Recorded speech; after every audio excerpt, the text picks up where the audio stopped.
Welcome. Today is Tuesday, April the 26th, 2022. This is a work session of the Pitkin County Board of County Commissioners. And I have in the room with me Kelly McNicholas Curry and the County Manager John Peacock. And we have zooming in from places unknown and reasons unknown, Steve Child, Francie Jacober, and Greg Poshman. And the first item on today's agenda is the Maroon Creek Road Bike Management. And we have Brian Pettit here to present this item. Brian, the floor is yours. Thank you, Patty. I'm Brian Pettit. I'm the Public Works Director. Gary Tenenbaum is joining us with Open Space and Trails. He is the director there, if you have any questions for him.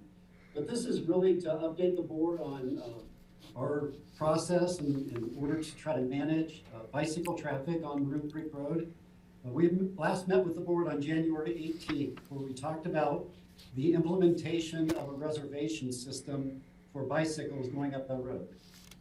At that time, the board directed staff to work toward a reservation system for e-bikes.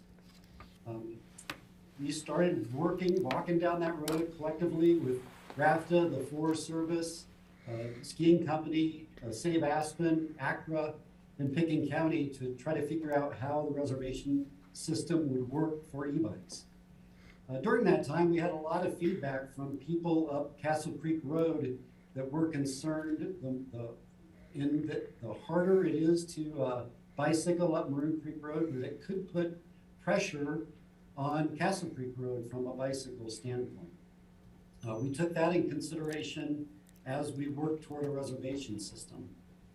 However, it became abundantly clear about a month and a half ago that we were not going to be able to get a reservation system in place this summer for a wide variety of reasons, and we stepped back, started working with our e-bike rental community, and we came up with an accountability plan, we're calling it, in order to better monitor the e-bike use on Maroon Creek Road. And the way this program would work is a radio frequency identification sticker would be placed on each and every rental e-bike through the commercial rental folks. And we would have a receiver placed at the Forest Service welcome station on Maroon Creek Road. As the e-bikes would drive by that station, they would trigger that signal, and we would monitor the bikes, where they came from, where they were rented from, the time of day that they headed up Maroon Creek Road, which will be valuable data, and we can better understand the magnitude of e-bike use on Maroon Creek Road.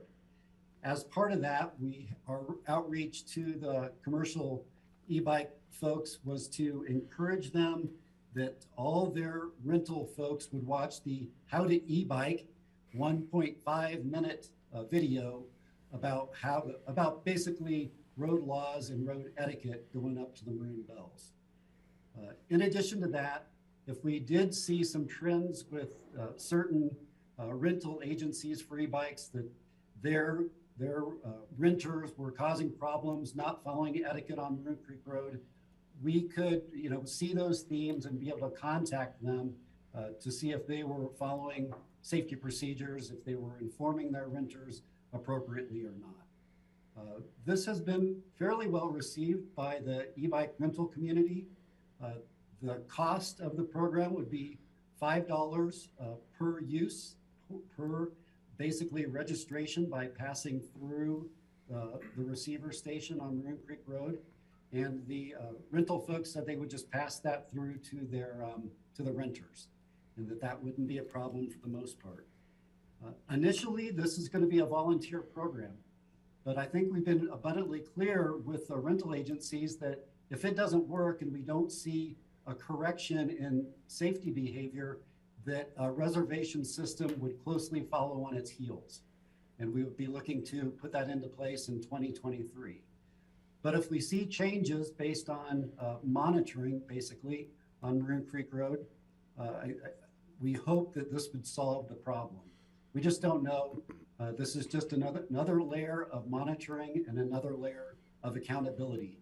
And Even though the group worked hard to get a reservation system put into place, we fell short of that. So that's what we have today. Thank you. I'm looking at the board.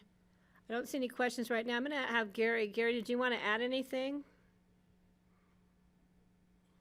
The biggest piece for us was also, if they're putting them on the rental bikes, we wanted to be able to put sensors on the Rio Grande Trail, potentially the Castle Creek Road, and other areas in the county, just to get a good picture of where they're all going, because these bikes aren't just going to go to Maroon Creek. They're going to go everywhere in the county. And so, you know, for our perspective, if we're going to do this, it would be great to get more sensors so we could track usage throughout the major areas in Pickens County and maybe even the past two.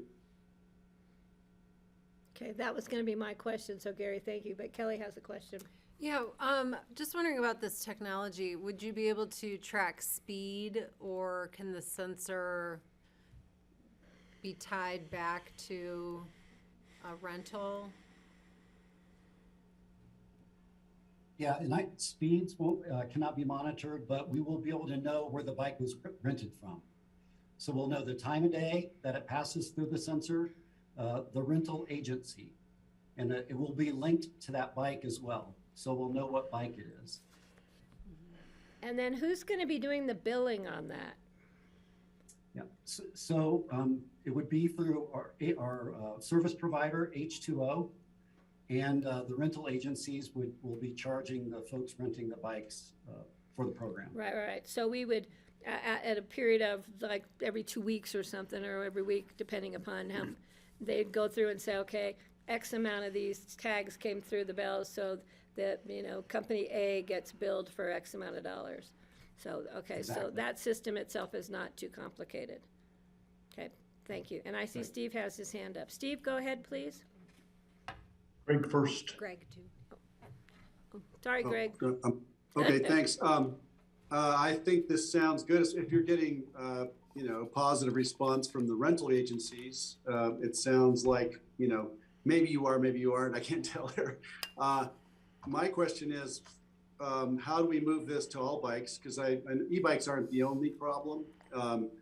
We've discussed this before with just conflicts between buses and regular cyclists, or pods of e-bikes and pods of cyclists. And, I don't want to miss an opportunity, if there is one, to try to reach out to the cycling community also, because quite honestly, some of them could use a little training and etiquette reminders as well. How are we doing on that? And is there anything in there in this? Yeah, and to clarify, I would say that the e-bike rental agencies would rather have no system in place. They would rather not have anything. So I kind of was tentative on whether they were receptive or not, because I think we tried to thread the needle best we could with them, and I think folks were fairly pleased with the outcome. But with regard to other bikes, I think this is the first step in testing the program, and it could come to pass that we extend it to all bikes. I mean, this is not unlike what your ski pass does when you get on the lift. It's the very same technology. So it could come to pass that these passes are sold in order to ride Maroon Creek Road. Okay, so it creates an income stream and a way of monitoring activity, which I think is probably something we need to do. I hesitate to pay $5 each time I ride my bicycle to the Bells, but if I really think about it, if I ride 10 or 20 times a season, it's not going to break the bank. So I guess I'm willing to think about that. I still think it's super important that all bikes of any sort have a tail light or headlight sort of thing, because very often the buses or the other bikers just don't even see them. And that's one way of creating a safer scenario up there. And I just want to keep that on the table if we can. Thanks. Thanks, Greg. Steve, go ahead, please. Brian, is there a way that the RAFTA buses could have a sensor on them so they would, if there was an incident, they could somehow record the number of the bicycle that was involved in the incident. And then that could be traced back to who was the person riding and who was the bike shop owner, to make sure that maybe their training needs some revamping, or maybe the person needs more education. Because I can just envision beginner bikers on the e-bikes swerving in front of the rafta bus, or going 2 or 3 abreast on the road, or all the different things you can envision.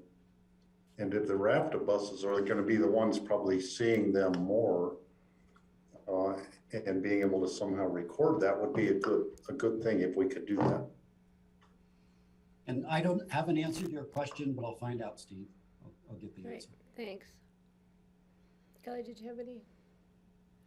I guess just a suggestion, I think we should, contemplate maybe putting sensors on Castle Creek Road so we can also get a sense of that usage as it currently stands without a reservation system. Yeah, that was my question, and Gary said they're gonna do like Castle Creek and the Rio Grande, and maybe Trails. the gate at Independence. I don't know. I think you guys will be able to figure that out. I think that's great. It just gives us some data so we know if we have problems in other places or if we don't. And I think this is a good way to start it out, without doing the reservation system and getting all complicated. And let's just see what our usage is and what issues might come up. I think this is a pretty simple way to do it. And for the e-bike places, do they also rent just regular bikes then? Should they put them on all their rental bikes, not just e-bikes?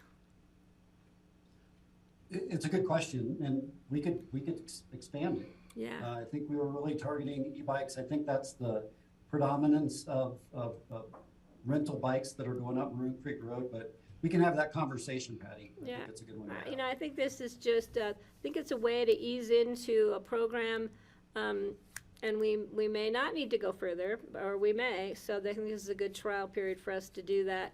And I think the, 1 minute, 30-second, whatever it is, video, is helpful for people to ride their bikes anywhere. Whether they're riding them here or whether they're riding them at home or, in a different community. It's pretty fundamental and basic. And again, I'll fully disclose, I'm not a bike rider, and you do not want me riding a bike. So I will not be on one of those bikes going up Maroon Belt. Please, I I can will tow not you be. in my trailer. Yeah, yeah, I'll go on the kiddie trailer. Gary, please. Well, and also there's also another component to all this, that we're doing a large education system with the e-bikes. Most of those rental companies are gonna be putting a QR code onto all the rental bikes to help people understand where they can and cannot go for e-bikes. That QR code will hit an interactive map, which will show you where you are on the map. And you can actually then download it for areas that are outside of cell service. And we're working, with all those shops, not only to do the video the chamber put out, but also give them all information on being a good biker overall. So there's a whole nother set of stuff going on for the education.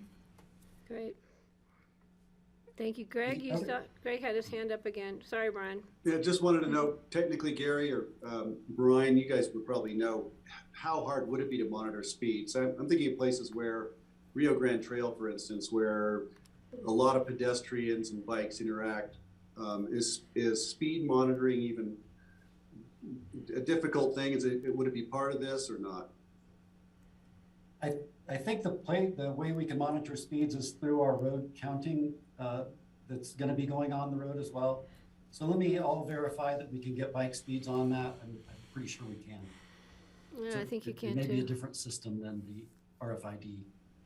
And Brian, we looked at, and also Greg, we looked into it on like the Rio, and the Rio's tougher because it's a trail and you don't have the same speed monitoring for cars. So it would take different technology to do that. For us on the Rio, it's a capacity, and, bike etiquette issue more than just speed. So it's a multi issue that I don't know if it would be worth investing in the technology just to get speed, since it's not the only issue we have. Got it. It occurs to me that the readers for those sensors, you could place two of them 50 feet apart and get some idea of speed, if they're not too expensive. There probably is a lot of old ski lift sensors out there. I don't know. I don't want to make it more difficult. Just the thought. Thanks. No, it's a good idea, and I'll look into it, Greg. We'll see how best we can monitor speeds of this technology. Okay, I did want to add and remind the board, we are looking at engineering for a climbing lane along Maroon Creek Road this year. So we'll be doing a feasibility study, and we'll be bringing that back to the board for a possible budget request for 2023 to provide a little more width along that road where we can easily. And I'm glad Gary's part of this meeting, because we're going to want to possibly partner with Open Space and Trails, just as we have on Castle Creek Road. So we'll be bringing some ideas to the board in the near future, hopefully. Thank you. That's great. I'm really glad to hear that. okay, any other questions or information? I think this is a start. And Brian, you did say the other day that this will kind of also be wrapped into the whole Maroon Bells management plan. So, Correct. so we've got a ways to go, and I understand that it was, the whole reservation system and the public comment that we would like to take for that. I think this is, we've had a couple comments come in, and people are supportive of us doing something. Some people aren't quite sure what we're gonna do, but I think this is just a good way to start gathering some information, and that'll be helpful in any decisions we wanna make in the future. But as long as we have the bike rental companies on board, I think we can all work together on this. Go ahead, Kelly. One more related question. What's the status of the video? Like, who's making that? Is that just something plucked from like a national source, or is that specific and unique to us? It's specific and unique to us. And there's actually a Maroon Bells segment of the video specifically talking about etiquette going up Maroon Creek Road. ACRA has it, and all of the rental agencies have it available to show. So, and Greg. And then about RAFTA, do they have it, or I think driver training can certainly be a part of this as well. Dan Blankenship has been part of the group. I'll make sure that RAFTA has it for that. Could you send us the link, please, also? Absolutely. Thank you. Yeah. Not that I'm gonna ride a bike, but it'd be nice to know if I do. Now you can properly chastise people. Francie? We can't hear you, you're on mute. Thanks, Brian. I think this is a really good way to start because the people in Castle Creek won't be upset, and it's just sort of a beginning, and so it gives people a chance to get used to the regulation of bike riding a little bit more softly. So thank you so much. I appreciate it. And Yeah. before Yeah, we, Patty, yeah, Brian, I think it's a good start. I don't think we're being too overbearing on it, and we can get some good data on it and see where it goes from there. okay. And even though this is a work session, we have some time here, and I want to know if there's any members of the public who are in the room. We don't usually take comment during work session. If you want to come forward, if you want to give us just a few minutes, since we do have some time. You just need to give your name for the record, please. Lucas Wampler from Aspen Villa Bike Shop. I just wanted to state, as someone on the front end of this, one thing I would ask the city to do is, on top of education, there's a certain caliber of tourist for which education just simply isn't enough. I would appreciate, even if it's an empty threat, some kind of fine that you can hold the personal rider accountable for. So, like, if the really egregious offenders, if we could threaten them, it's like say, hey, they're ticketing out there, like if they catch you in the middle of the road. And even if there's no way to enforce it, I think it would be a useful tool for the bike shops. Because sometimes educating people, it's really easy for them to blow you off, but say, hey, this could cost you and your group a whole lot of money, it speaks to them on a different level. I do know you can get speeding tickets on a bike. You can. Well, So we would have to, Brian, that's something you need to maybe talk with the sheriff's office about, to see if there's anything we can do, because I know there's some state legislation that came through some years ago about, but it's usually not for the bike rider, it's usually for the person in the automobile, so. yeah, for not giving that's a them good idea, and enough we'll see space. what we can come up with. And for like riding 2-3 abreast, I feel like that's a huge issue. You know, Yeah. that could be a ticketable offense. I don't know who you'd ticket if there's 3 of them riding Get 'em abreast. all. But even like I said, if it's an empty threat, it would be a useful tool for the bike shops to use to just really punch in that Well, let's point. see what we might be able to come up with. That's a good idea. Thanks, Brian. That's Thank all. you. Thank you. Anybody else wishing to make a comment? Okay, because we don't usually have it for work session. Brian, Gary, anything else we can do for you, gentlemen? Great, thank Oh, you. thank you for your time. No, thank you guys for getting this done. We Thank really you. appreciate it. This is great. Is We're the glad to road see this melted happen. up there yet? And when are we opening the road? May 15th. June 15th. I was up the pass today, but I haven't been up there recently. All right, thank you, guys. So we are a little ahead of time. So, John, what would you like to do? Do we want to wait? Because we might have some people that are going to tune in for the water discussion. Yeah, let me catch up here, Patty. Do you have any open discussion? Yeah, let me get to my electronic Kind memory of split it here. in the middle here, Lisa's. This is easy. Lisa's. Are we done with the We are done. Thank you. Thank you for Thank you coming for in. We your time. appreciate it. Yeah, it was a good suggestion.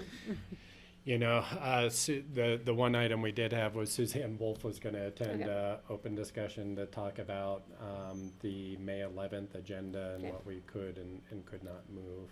Okay, let me turn to the board then and see if the board has any, because that'll be a longer discussion as part of our open agendas, our agenda discussion. So does the board have any, maybe a quick open discussion item? Kelly, I'm Can we looking talk at about you. CCI? Looking at you, kid. Oh, Greg has his hand up too. Greg, please. I just emailed Patty and some about Senate Bill 180, which is it's called something like ozone mitigation for transit bill that's going to be discussed on Thursday. There'll be a hearing on Thursday. It will provide funding for RAFTA to a great extent to provide free RAFTA service through the heavy summer months when methane emissions or ozone emissions in Denver are greatest. And I think it applies to the state. And Dan Blankenship said, yes, we could get some money from this, from the state.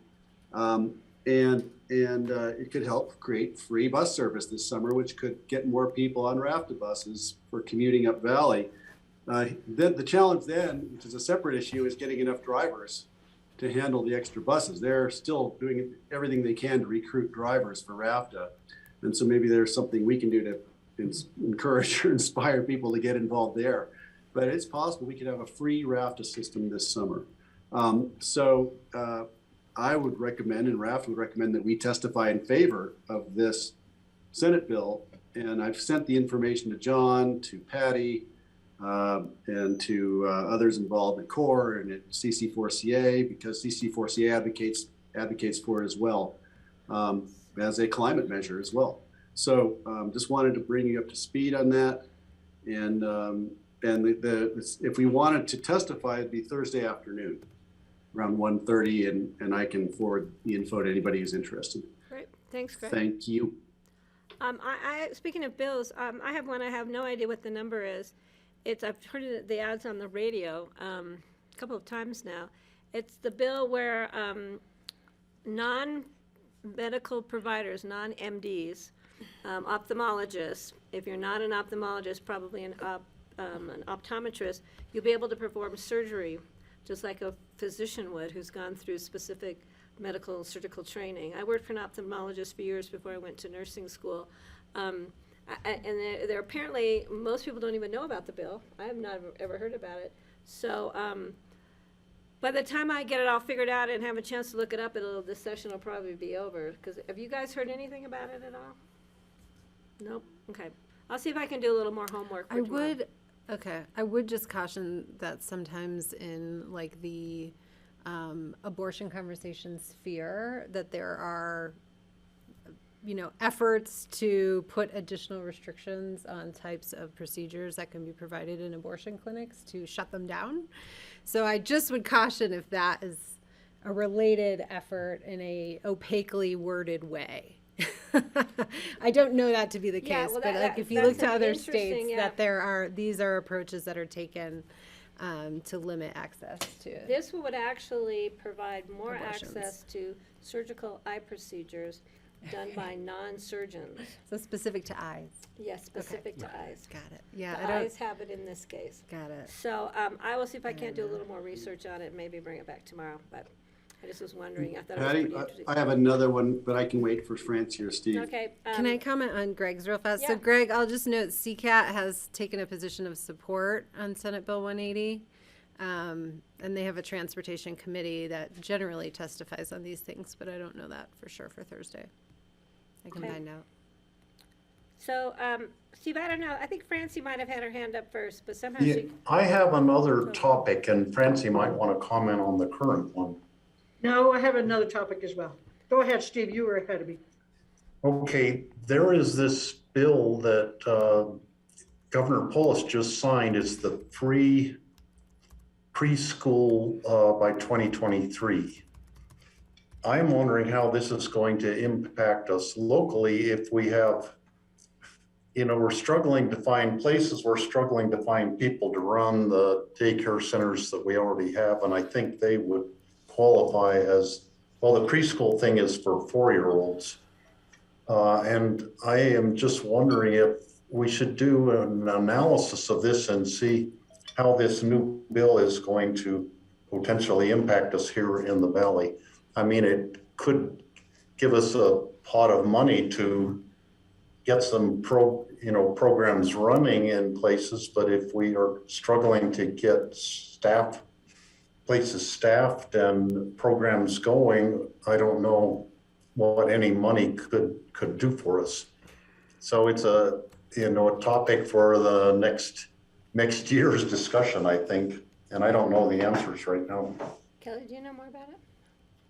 Yeah, there is a very active preschool coalition in the valley that has been following this legislation closely and trying to anticipate how it'll work, and then also how it fits into bigger conversations about a possible early child care district for the valley, and other efforts in the valley related to child care. So there's quite a lot of people at the table, like wrestling with these details. I think that while the capacity issues don't go away, it can help with affordability for families. So looking at, what they're really trying to figure out is how are all the different funding programs for childcare kind of interrelate with each other. So like how is our CCAP program that the county handles in our human services, gonna interact with this universal pre-care funding.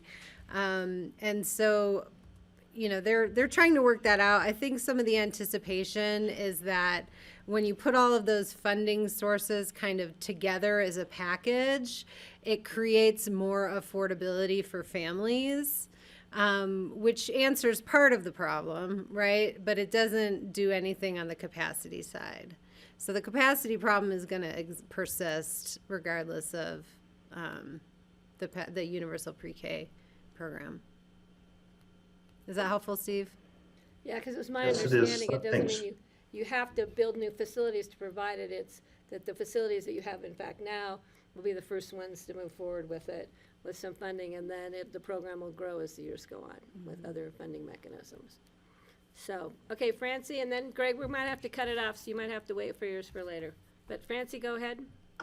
I just wanted to ask about the Holland Hills pond issue. If there's anything we need to do, if anybody's acknowledged receipt of this letter or what? So I forwarded it to John Ely. he had said that they had been red tagged, which is like a enforcement thing from last year, and he was gonna follow up and report out to the board. I did not otherwise acknowledge that we received the letter yet, though. I actually met with one of the neighbors there some weeks ago, and it had been red tagged, and they were bringing it in. There's some concerns about the lining of the pond, the water rights for the pond, et cetera, et cetera, et cetera.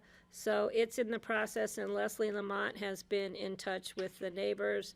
And as far as I know, there's a lot of challenges ahead to see if this pond moves forward or not.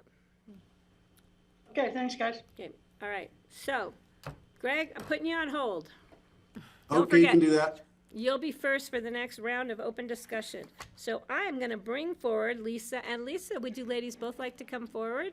And I have made sure you have a little extra time today, because water is a huge issue. And I was looking at the news, watching the news, that Denver at the end of April may have the driest April in history at 0.01, compared to 1965, I think it was 0.03 amount of precipitation, which is very frightening. We have 20 wildfires burning in New Mexico, There's all kinds of so depressing news out there. and it's April. Yeah, it's April. Maybe we'll get all the fires over with before June. All right. All right. I'm going Would to. you ladies like to introduce yourselves for the public? Bet. I think we're having a little bit of technical difficulty, Got so Zoom let on. these guys work it out. But I am Lisa McDonald with the Healthy Rivers Program, and Lisa Tasker is joining us today. She's our new administrative specialist, and she attended the Club 20 meeting, I think it was last month in Grand Junction, and the BOCC asked that she come in and give us a little overview of what happened and what's happening on that level. So I will turn it over to Lisa today. Great, yeah. And Steve, I heard you have a question, so I figured that you were on some of the Zoom on some of that meeting. I don't know how much you were able to attend, but. I did attend a majority of it, not the entire thing though. And I don't read. Yeah, I did pose a question. I'll have to try to think what it is now. Okay, So yeah. before you get started, Yeah. where is this picture?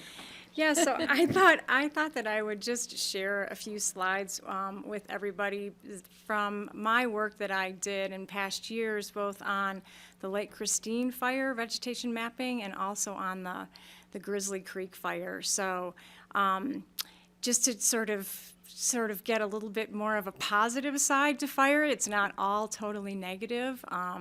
And this is actually a field of some pretty rare plants. And this is up on Basalt Mountain, and it's called giant wild hollyhocks. And these plants will not germinate unless they have fire, and they can literally, the seeds can stay in the soil literally for centuries, they say.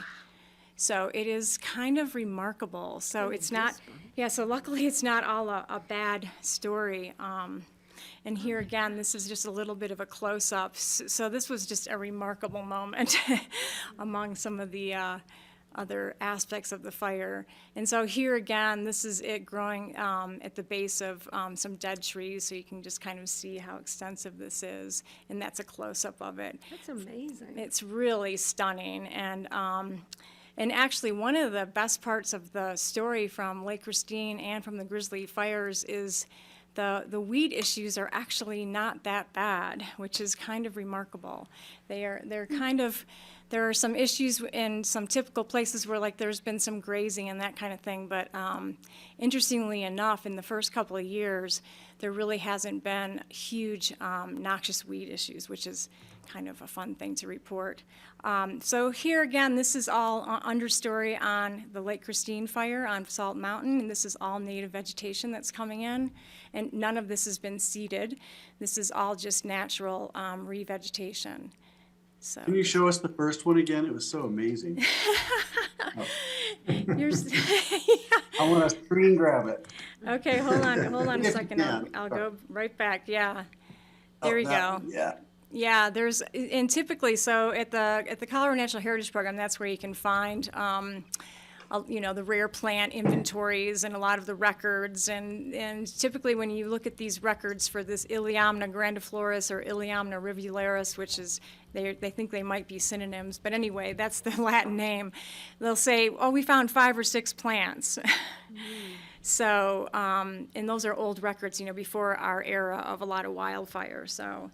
Incredible. Yeah, pretty remarkable. And Francie has her hand up. Francie? Yes, you said there wasn't any seeding up there on Basalt Mountain, but I actually participated in reseeding up there, and we did spread a lot of seeds. Yeah, I'm well, wondering, is a different part of Basalt Mountain? exactly. Yeah, Francie, you're exactly right. There was a specific area that they targeted for seeding where they thought there would be potential sediment flows and mud flows and that kind of thing. And in fact, the Forest Service is really trying not to do too much seeding because of the genetics that are involved, and a lot of times just accidentally introducing species that you don't want to introduce, and weed seeds that are in some of the seed mixes and that kind of thing. So the ideal situation is not to have to come in with outside seed. So I was just trying to remark that these are areas that I'm showing you where there was no seeding, and this is the natural vegetation coming back. And this is 2 years after the fire. So the fire was 2018, so this is 2020, just to let you know. So yeah. What was the scientific name for the hollyhock again? Yeah, write this Iliamna down. rivularis. Yeah, Iliamna. I love that. Yeah, Iliamna rivularis. Yep. Or grandiflorus. Yes. So, pretty remarkable. Why do we have that going on? All right, we're going to move along to the water towers. Yeah, so we are. I'm going to just quickly. So this is some Forest Service personnel, and then this is just a few. There's just a few pictures. I'm just going to show you real quick because I think it's kind of interesting to just sort of see the extent of the burn and kind of what it looks like on the ground. And this is the Grizzly Creek fire, and this is looking on the south side down to I-70 in the canyon. You can just barely see the highway down there. So they're here again. This is this is all native vegetation that's coming back. This is again looking down toward the canyon, and this is these are aspens that are resprouting. Those are all aspens, and this is only 1 year after that fire. Is this now? Did you just take these? This was last summer in late June. And this is fireweed, and these are my last pictures. Here's a fireweed. So there's there's a lot going on, and there's a fireweed and of course something else. So we also wanted to just real quickly before we dive in, talk about some of our beaver. We have been pursuing with the Healthy Rivers program some beaver projects, and we just had somebody come in and talk to us. And one of the interesting things is beaver and fires. And this is, I have 2 slides that I'm going to show you, so I'm not going to take up too much time on this, but this is the healthy wet meadow versus the unhealthy wet meadow, and kind of an obvious, incising of the channel. And beavers are the ones that keep these wet meadows healthy typically and have in the past. And when they're missing from the system, you get degradation. And what I really want to show you is these pictures that were from a webinar, and these were just presented to the Healthy Rivers program the other day. And I have seen this webinar as well, but you can see what the beaver complexes do and how protected some of these areas are where they have survived. So just a little bit of a positive spin on what's happening on some of that. So as far as the conference is concerned, here is, I thought I would just list for you all of the people and not the people, but the organizations that were represented there. So, this is Club 20, typically, obviously, a more conservative organization, as we all know. So they had Lauren Bobart, and they also had Michael Bennett, both there, and Michael Bennett did zoom in. I don't know if you saw that, Steve, his presentation, but he spoke a lot about the funding that was available. So what I really would like to what I'm going to sort of present briefly is, before our discussion, is sort of what Deputy Forest Service Chief Chris French, he was their keynote speaker. And I think he kind of is the one who really sort of summed up a lot of what the conference was about. And this was sort of a high-level conference. You know, it wasn't really on the ground what you're going to do, you know, what you're going to do to work on fire mitigation and what the techniques are. It was all about talking about funding that's been available, what other organizations have accessed as far as funding, and they had 4 different national forest supervisors that participated. You know, so this was really sort of a national conference on some level as far as the Forest Service representation was concerned. And I think that was really important for the west slope of Colorado, because, you know, that is a lot of what we're dealing with, obviously, in this watershed. Is we have a lot of Forest Service land and BLM lands, and those are the agencies that we're obviously going to be working with. And I do understand, I don't know, John Peacock, I don't know if you've been participating.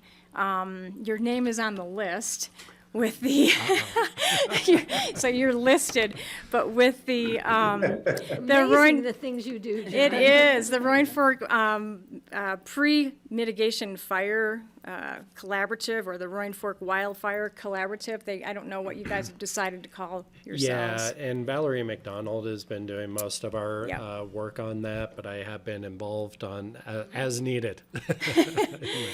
Yeah. So my question is, was Dan Gibbs there from the Department of Natural Resources? He was there, 'Cause yes. he's a wildland firefighter. Yes. And was Congresswoman Boebert there herself?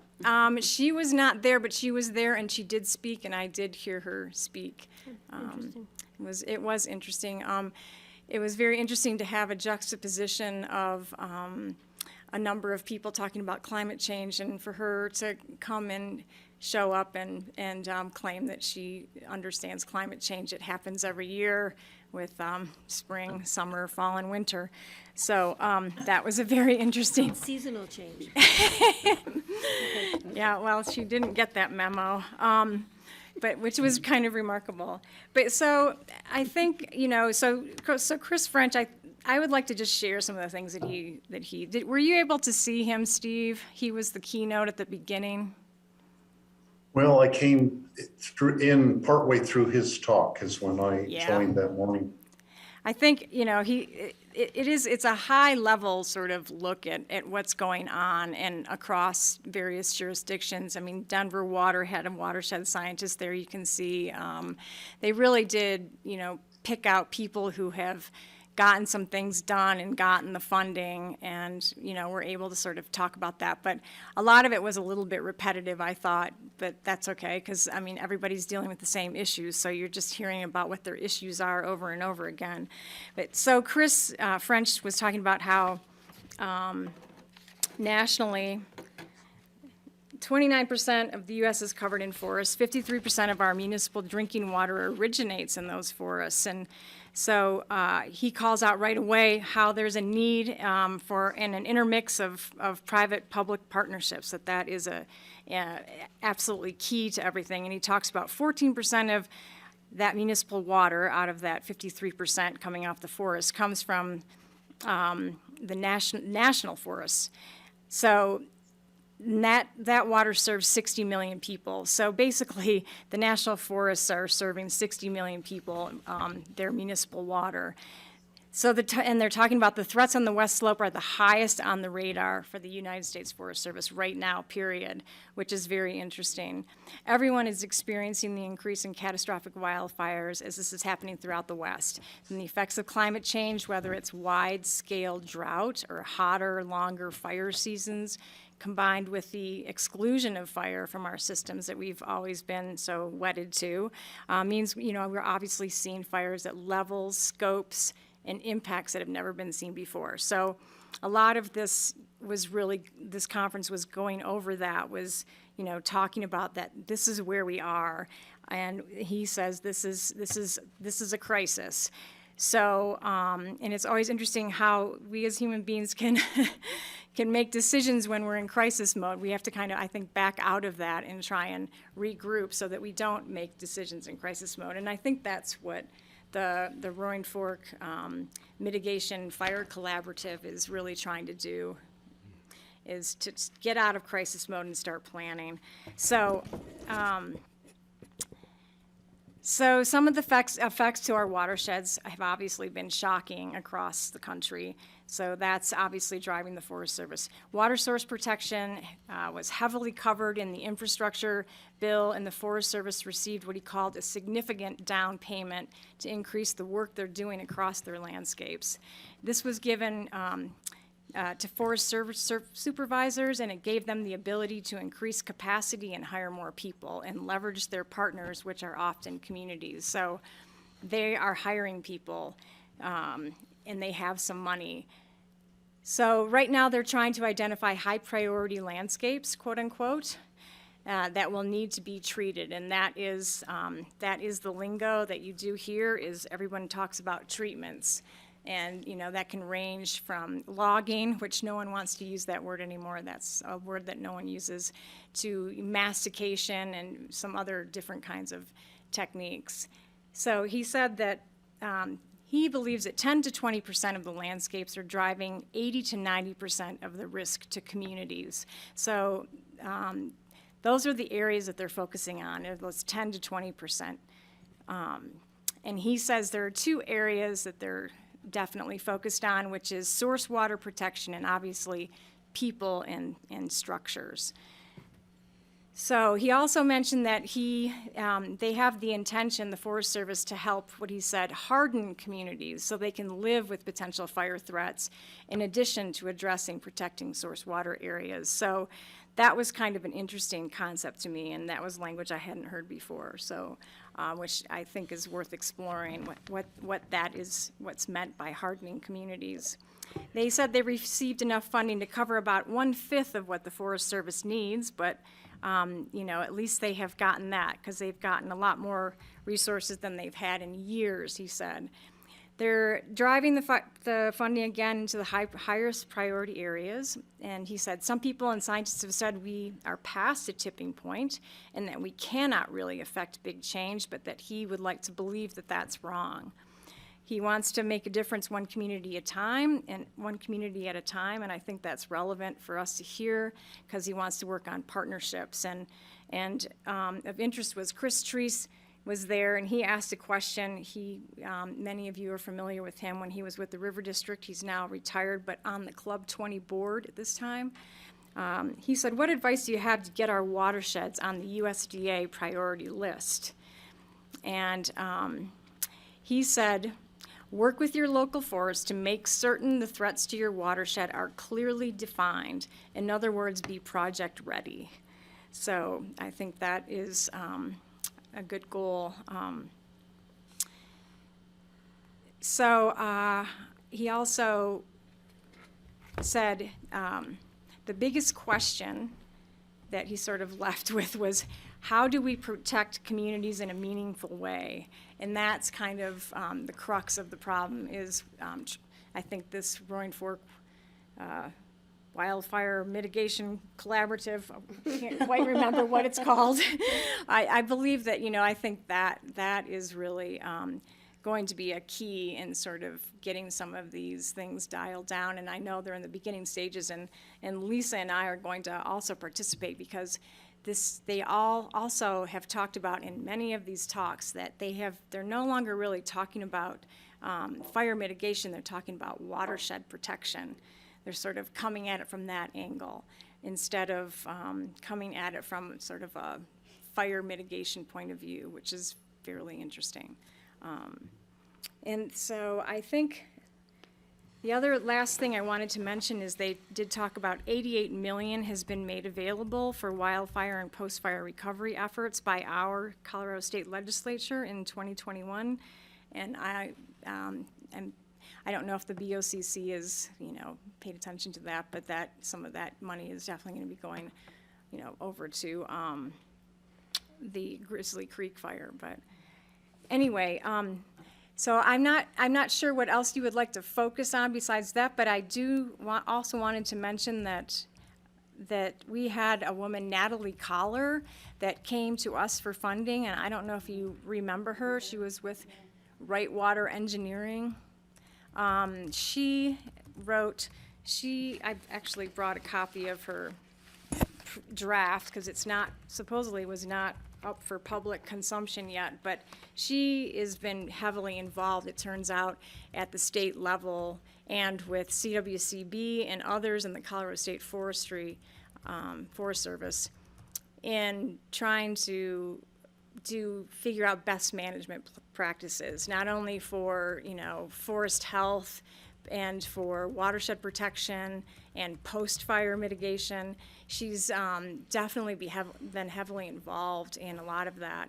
And it may even be worthwhile at some point to bring her, back to Pickens County, because she did do some work here, and kind of get a feel for where her work is at and what's happening at the state level, and how we can apply some of the things that they've learned, the lessons that they've learned, and from her literature review and some of the documents that she's created, and see what she has to say for us. Greg, I'm going to let you go first here. Thank you. I think we're going to. Okay, thanks, Lisa. Thank you for this. I really appreciate you attending that conference, and it sounds fascinating. And I'm sorry I wasn't there. I certainly would love to hear if you think Natalie Collard would be somebody to try to bring back here. I would support that. But also, you've mentioned our strangely named collaborative that John is participating in, and honestly, I want to know more about what they're doing too. And I was going to say, I don't know if John has a comment here, but I think it'd be great to figure out how we can apply this and what we're hearing from Lisa locally. Just as I was driving back up valleys, I've been doing a lot between my mom's place and here. Last night, I was just struck by how Brush Creek Village, my neighborhood, is so overgrown and choked with brush. It's actually terrifying. And I keep thinking that these guys are talking about how they can help us get our neighborhoods hardened. I just hope that we keep hammering on all the neighborhoods who have this problem, not just mine. And I was bringing chainsaws back. I went down to Grand Junction and picked up chainsaws so I can harden my piece of the neighborhood. And I'll probably give some of my neighbors. It's Too much information there. But anyway, how can we apply this locally? And John, when are we going to hear from you on what this organization is doing and what can we do to keep it? Sorry, John. I think it's really Valerie, so we need to get Valerie into Yeah. this stage. Yeah, and Right. it's so the Wildfire Collaborative, Greg, is Yeah. something we have talked about before. It's the work that we're doing with the Forest Service, and then representatives from fire districts and municipalities really throughout the Roaring Fork Valley to develop a master plan. And so some of that work that we've already started, for example, are projects in the Crystal and such. We're part of the initiation of this collaborative. And now we're trying to identify projects similarly that can move fairly quickly and in cooperation with major landowners and such. And so that work is ongoing right now. They're really working on vision, mission, and project identification at this point. Great, thank you, appreciate that. And we'll look forward to hearing from Valerie when the time comes too. Yep. Okay, Steve? So, first of all, talking about the mitigation in a place like Brush Creek Village, for years on our place, we've gone around and in the scrub oak patches, we've been removing the dead trees from there and using it. I mean, we use it for firewood in our house, but we continually do that to try to make for less of a fuel load if there is going to be a big fire, but there will be big fire eventually. We just want to have fewer trees there that could burn. So that's just one part of the process. The question I asked Lisa at the Club 20 meeting had to do with what do they do with the slash piles when they're doing these projects, these treatments. So basically they are logging, and maybe they're not clear cutting, but they are taking the salvageable timber, taking it to sawmills.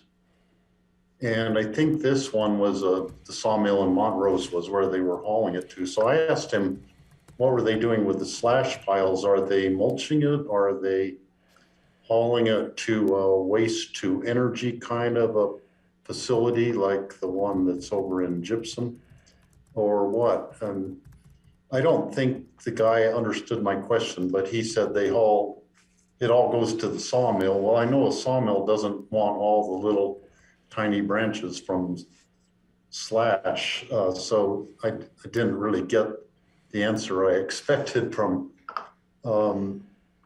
the guy doing the logging project. I suspect that a lot of them, they go in and burn the slash piles when there's some snow around, so there's not danger of the fire spreading. I would rather they mulch what they can or use it for a waste to energy kind of a process. Okay, thanks, Steve. Kelly? Yeah, thank you. Good to see you. Did they talk about, for the projects that make the priority list, do they deploy teams to deal with those, like to do them? Because I could see like our group having a bunch of projects that might be ready to go and then need more at that level to get them done.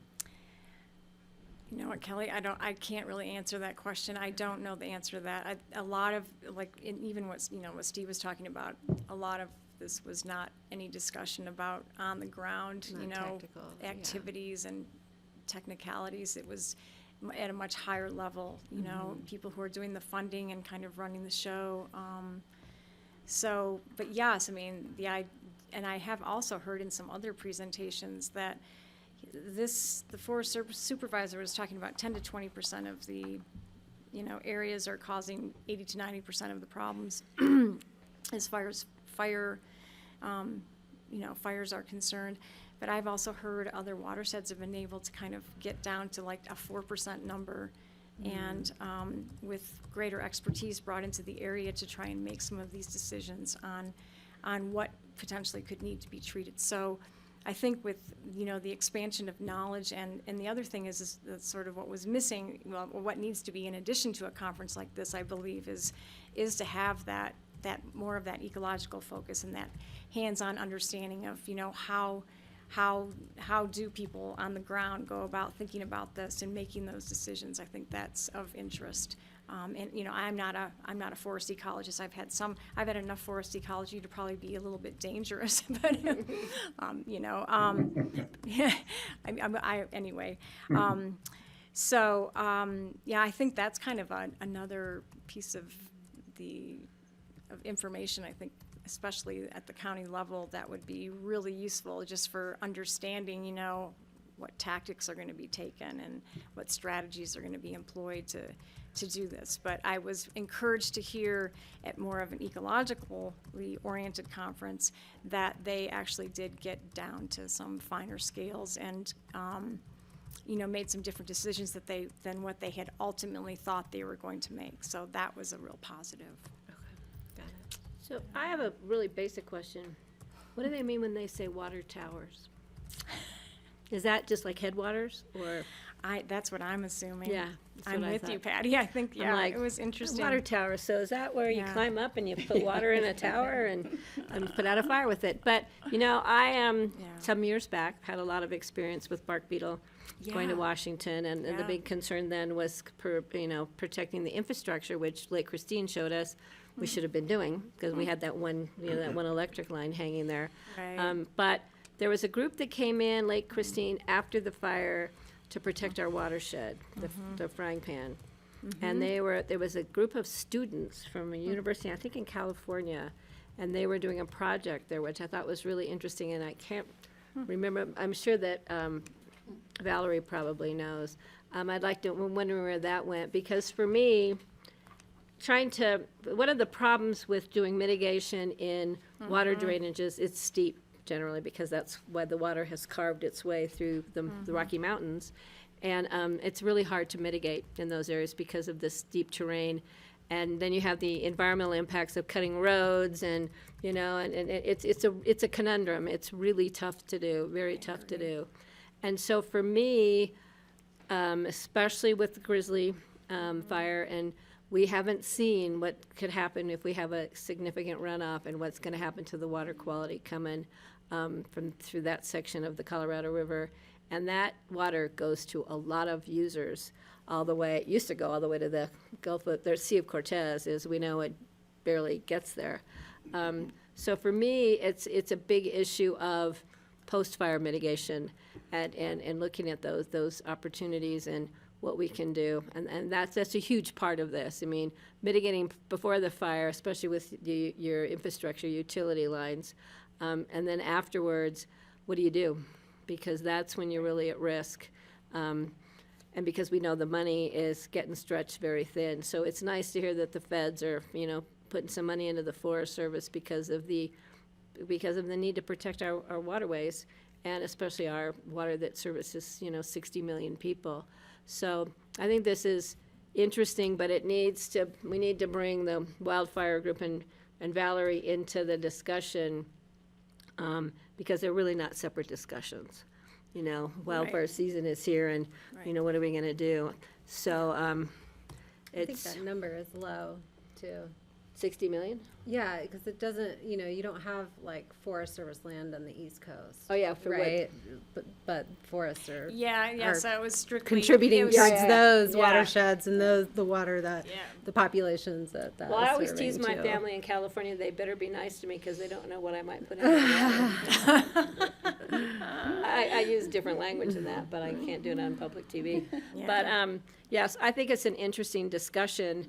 I think it's just the beginning of a discussion. Yes. And Yep. we definitely, John, we need to get Valerie, you know, even though next month, I believe, I think we're doing a proclamation tomorrow about Wildfire Month, and I mentioned it at the ACRA meeting. They're like, so I said, no, we don't start wildfires next month. We prepare for wildfires. So I think the timing is right. And it's never too soon to think about wildfires and protecting watersheds and protecting our communities. And when you generally talk to the firefighters, the you know, especially the Forest Service, their number one thing is, of course, life, safety, and then it's property values. So it's nice to see that we've got water. Maybe, you know, we can pump it up there a little bit, because you know, that is critical. As my granddaughter says, water is life. She's 5. Water is life. So, okay, Greg, and then Steve, thank you. Thanks for coming in. Yeah, just Patty, the definition of a water tower in this case is that icy and snowbound mountain regions are considered to be water towers in the geographic sense. So that's icy snowbound regions. So Mount Kenya, for instance, or Mount Kilimanjaro are the water tower in East Africa. Our range are the water towers for the entire Western United States. So that's what they're talking about when they talk about water towers. And it's pretty amazing. Google that? Sorry? Did you just Google that, Greg? You can look it up very easily. Fabulous. So anyway, I think this is great. It's important, as Patty says, important conversation to have now. And I think, yes, I am very proud to be one of the first users of the water that flows west from here. Thank you. Steve, please. I just remembered a conversation, or just the issue when the city of Aspen was giving up their right to the reservoir storage on Castle and Maroon Creeks. And part of the discussion had to do with if there was a catastrophic fire up in Castle and Maroon Creeks, that their water the city of Aspen water supply would be very severely impacted by the debris going into the water and just the, having much dirtier water clogging their filtration system and whatnot. And they, of course, chose to transfer their water rights to underground storage or something in the Woody Creek area. I was urging them to try to get water rights up by Grizzly Reservoir on the Roaring Fork River. So it'd be a completely different watershed. And my reasoning was because of if there was a catastrophic fire on Castle and Maroon, if they had water storage in another drainage like the Roaring Fork River, they would have a more resilient water supply for the town.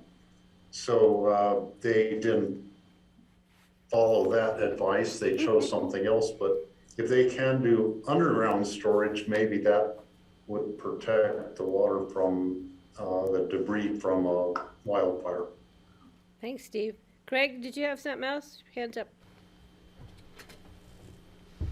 Oh, now we lost you altogether, Greg. There you are. Very briefly, yeah, it's funny, we're on my iPad, so when the phone rings, somehow it blanks out my Zoom.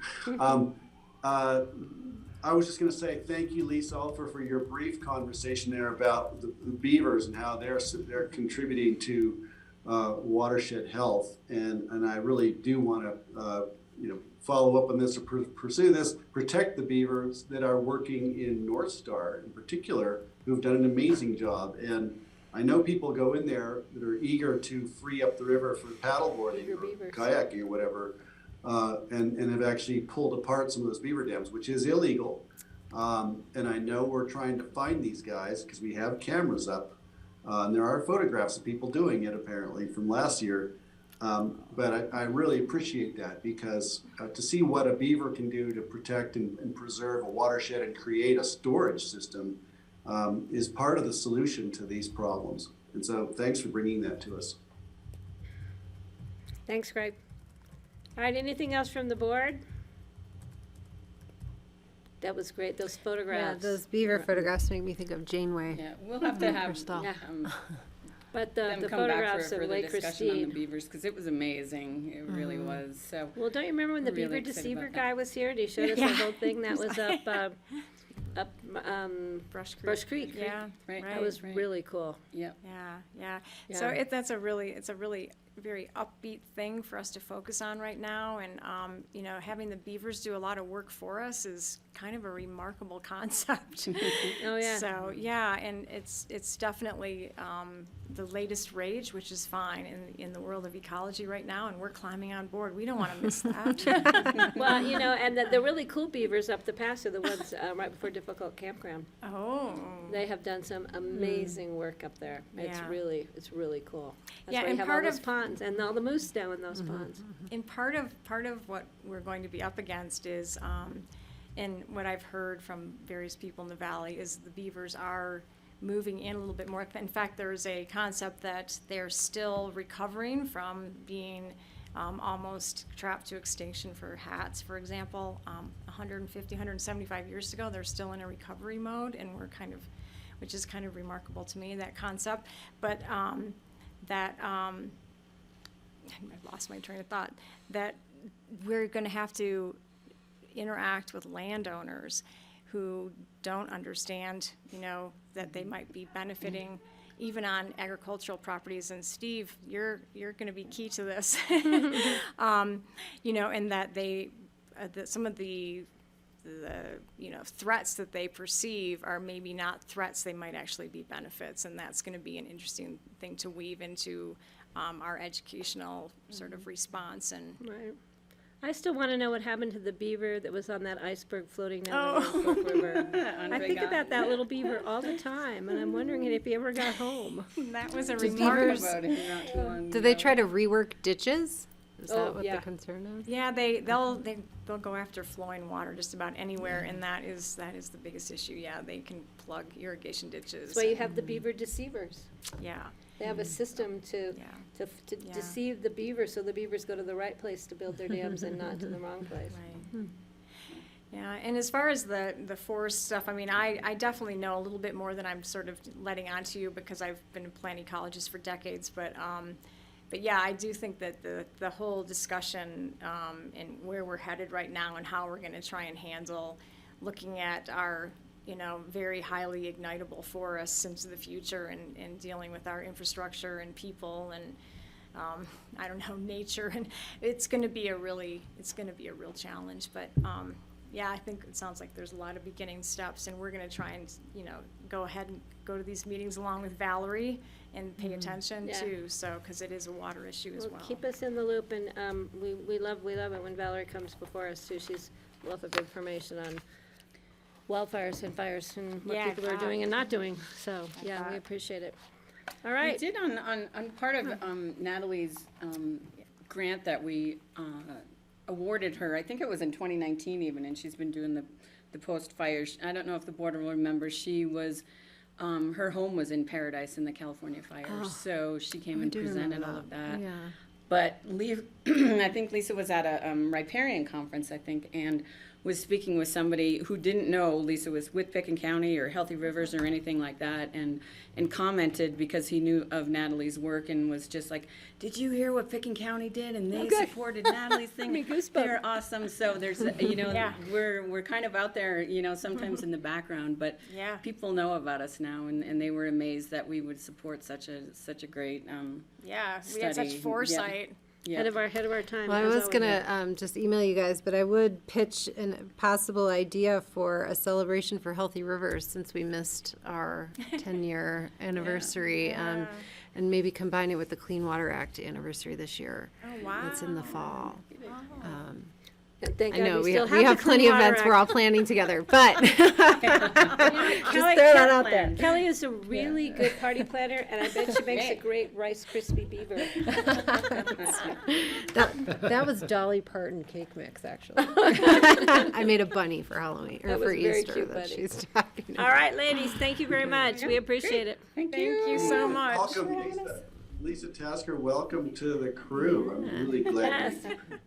Thanks, Greg. All right, I knew we could take up more than 15 minutes, Yep, you're ladies. good. Yeah, you were right, Patty. All right, thank you. Thanks, guys. Thanks for letting me show my slides. Oh, no, Oh, we love it. Thank you, anytime, those are cool. All right, next, we have Jordana. Welcome, it's nice to see you. So you're gonna fill us in on these two items that are actually on our agenda for tomorrow. Correct. So thank you very much for giving us a little pre-discussion time, we appreciate it. Sure thing. So I'll start with the task order, the master task order first, if that's all right with everybody. Sure. And so what will come before you tomorrow is the resolution to approve the master task order with the Colorado Department of Public Health and Environment for the purchase and delivery of health and environmental services, which sets forth the terms and conditions under which these services shall be performed by Pickens County Public Health. So what is this? The master task order is a contract that we enter into with Colorado Department of Public Health and Environment as a representative of the state of Colorado. And the Board of County Commissioners, which actually benefits us, the Pickens County Public Health Agency, to define how CDPHE, Colorado Department of Public Health and Environment, and Pickens County will contract with each other in the future using this task order process.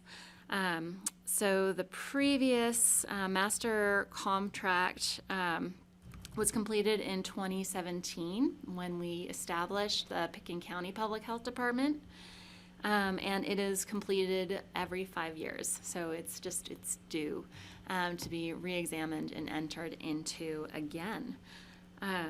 So that's the gist of the master task order contract. So is this the one back in 2017 that when we were discussing that, I think it was 13 different categories or whatever the state was requiring us with some new public health legislation or statutes or whatever they came up with. Was that part of that would help us accomplish those goals, which are kind of the broader range of public health and public environmental health? This master contract doesn't actually set forth any deliverables or scopes of work. So this master contract really outlines, how we would enter into scopes of work and task orders. It really covers more of the insurance requirements, payment process, how we would handle disputes if there were contracting disputes between Pitkin County and CDPHE, reporting, records, confidentiality, kind of the real details of how we enter into that contracting relationship with each other.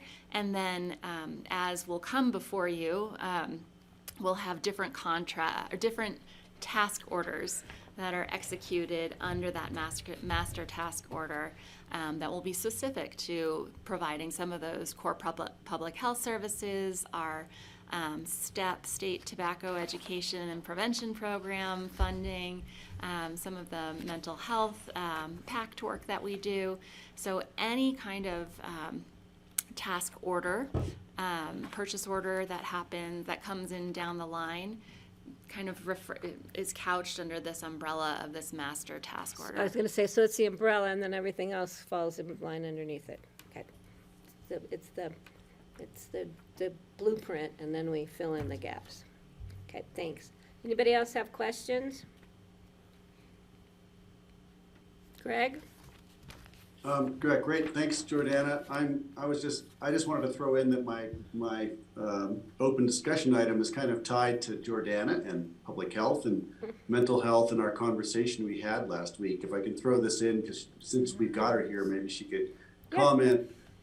There's an article which I forwarded all you. It's in the Colorado Sun, maybe today or yesterday, and it's about another bill in the House that Judy Amabile, one of our crack state senators down out of Boulder, it's House Bill 1268. We were talking about how our local contractors in mental health are not taking insurance, and they're not buying into the system because the reimbursements are terrible. And what's turned out is that some of the independent contractors are reimbursed at, say, $45 an hour, while the bigger players, institutional players, are getting $800 an hour reimbursement and for the same exact services. And we just have a really messed up system, and there's some bills that look like they're going forward and like they might probably pass, but we should all be aware of them and decide if we need to make any phone calls.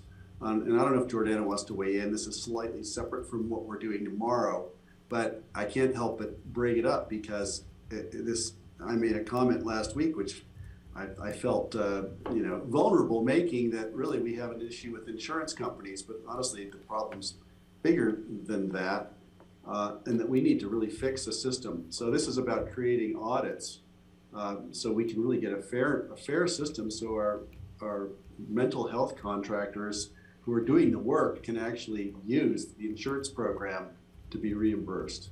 I don't know if Jordana has anything to add to that. Sorry if I've gone tangential slightly, but I wanted to take advantage of you while you were in the room. Sure, I think that was a good summary, Greg, of that one particular bill that's coming up. And if the BOCC is interested in doing anything to actively support some of this legislation that's coming your way, I can certainly send along when there are opportunities to the BOCC, or if there's just particularly interested representatives, happy to do that. And that would be also efforts, Greg, that I would send out to the Board of Health, which you would be connected there. So we can maybe talk about what the best way is to coordinate any of those policy efforts. Great, thank you. That's exactly what I was hoping you'd say. You guys planned ahead. I don't know. You guys are conspiring against us. Kelly, please. Yeah, I just have a question about the budget impact. It says projects on or after July 1st will require that this be fully executed, and there could be a budgetary impact of $900,000. Is that money from CDPHE to pay your department to do work? Okay. Yep, so that's all the money that comes through CDPHE. If we don't have this master task order contract in place, we can't execute any of those other task orders that actually Get the money. Get the money Right. and outline the Okay. statement of work.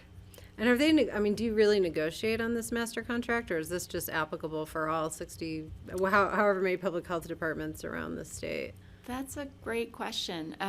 This is my first go around, so if there are issues that kind of our attorney brings up that we would have an issue with, we can have that discussion. But a lot of the contracts from the state are Right. pretty standard boilerplate language. Did our attorneys have raised any flags on these? No. I have not heard anything to that nature. Okay. We can ask them tomorrow when they're here in person. All We're right. hopeful. Yeah. So, can we move to the next? Yeah? Okay. Good Okay. job. So the next. Betty's gonna get us out of here by 3:00, by the way. She's like, got a hot date? Yeah, you gotta get us out of here. No. We gotta go see the dog. We got the dogs at home.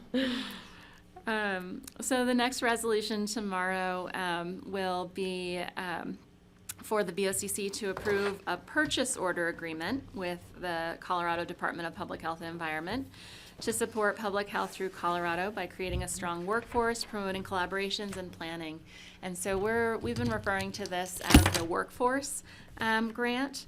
This is funding that's coming from the feds, from the CDC through the state public health department to support public health workforce and jurisdictional COVID-19 efforts.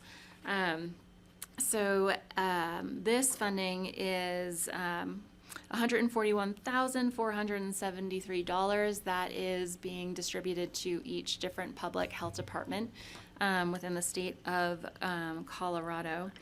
Our current, and so we would be using this funding to help support our COVID-specific staff.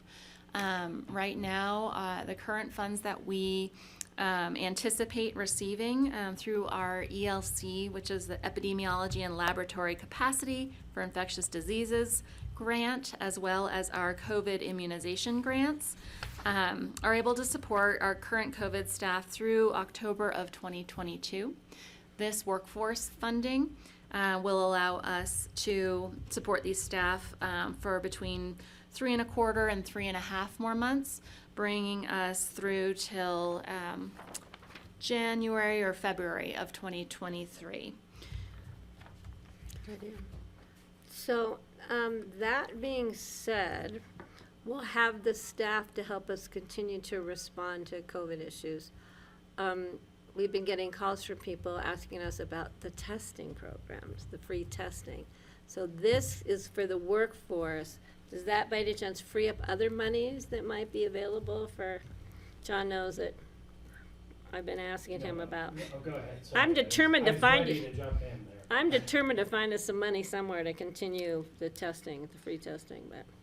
So the testing, we are, so our staff, so part of our COVID staff, one of those positions is responsible for coordinating the testing and immunization work for Pitkin County. The testing that is currently provided by the state continues to be a moving target as to how long the state is able to support those testing sites. And our staff is also working with local testing providers to see how we can continue to make testing available in the community. We're really trying to investigate some avenues where insurance can be billed for COVID testing, those PCR tests, and then looking at ways to help potentially support those who don't have insurance and don't have that ability if the state doesn't have this additional funding for just free across the board Right. PCR tests. So we're It's a work in continuing. progress. We're continuing to work on it, and the landscape just continues to shift.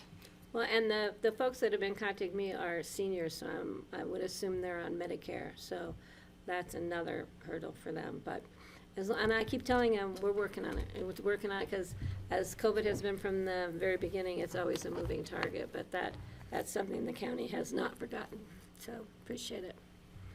So any questions on the workforce issue? I think it's great. Greg?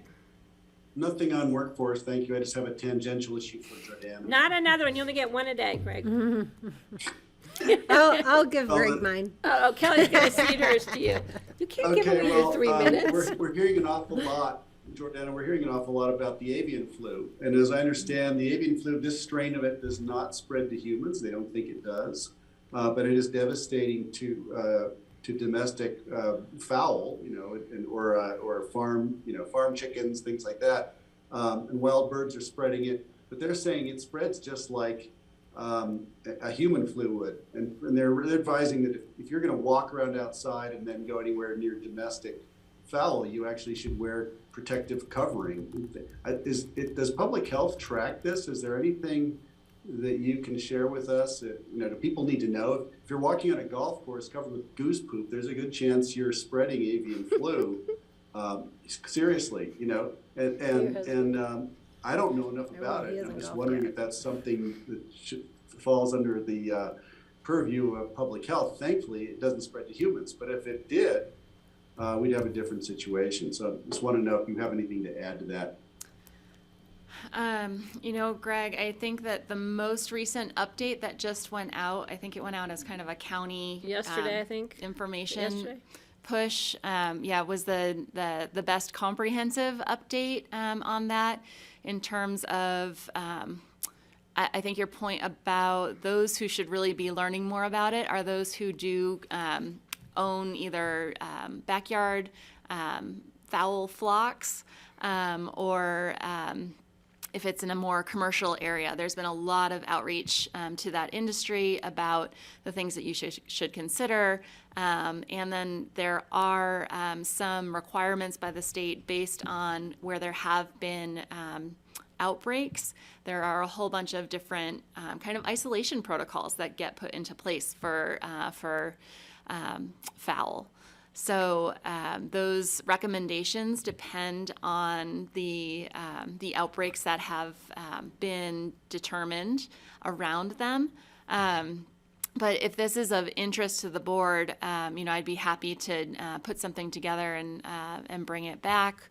But I think that latest update that went out was pretty comprehensive, and it really was even comprehensive enough to note that if there are, backyard chicken owners or other kinds of fowl, and this is causing stress to you, there was even advice to be able to seek mental health support for how this might. For your chickens or for you? For your chickens. It's, I can imagine it's a pretty stressful thing because the attack rate, when this does get into those pens, it's pretty much 100% fatal.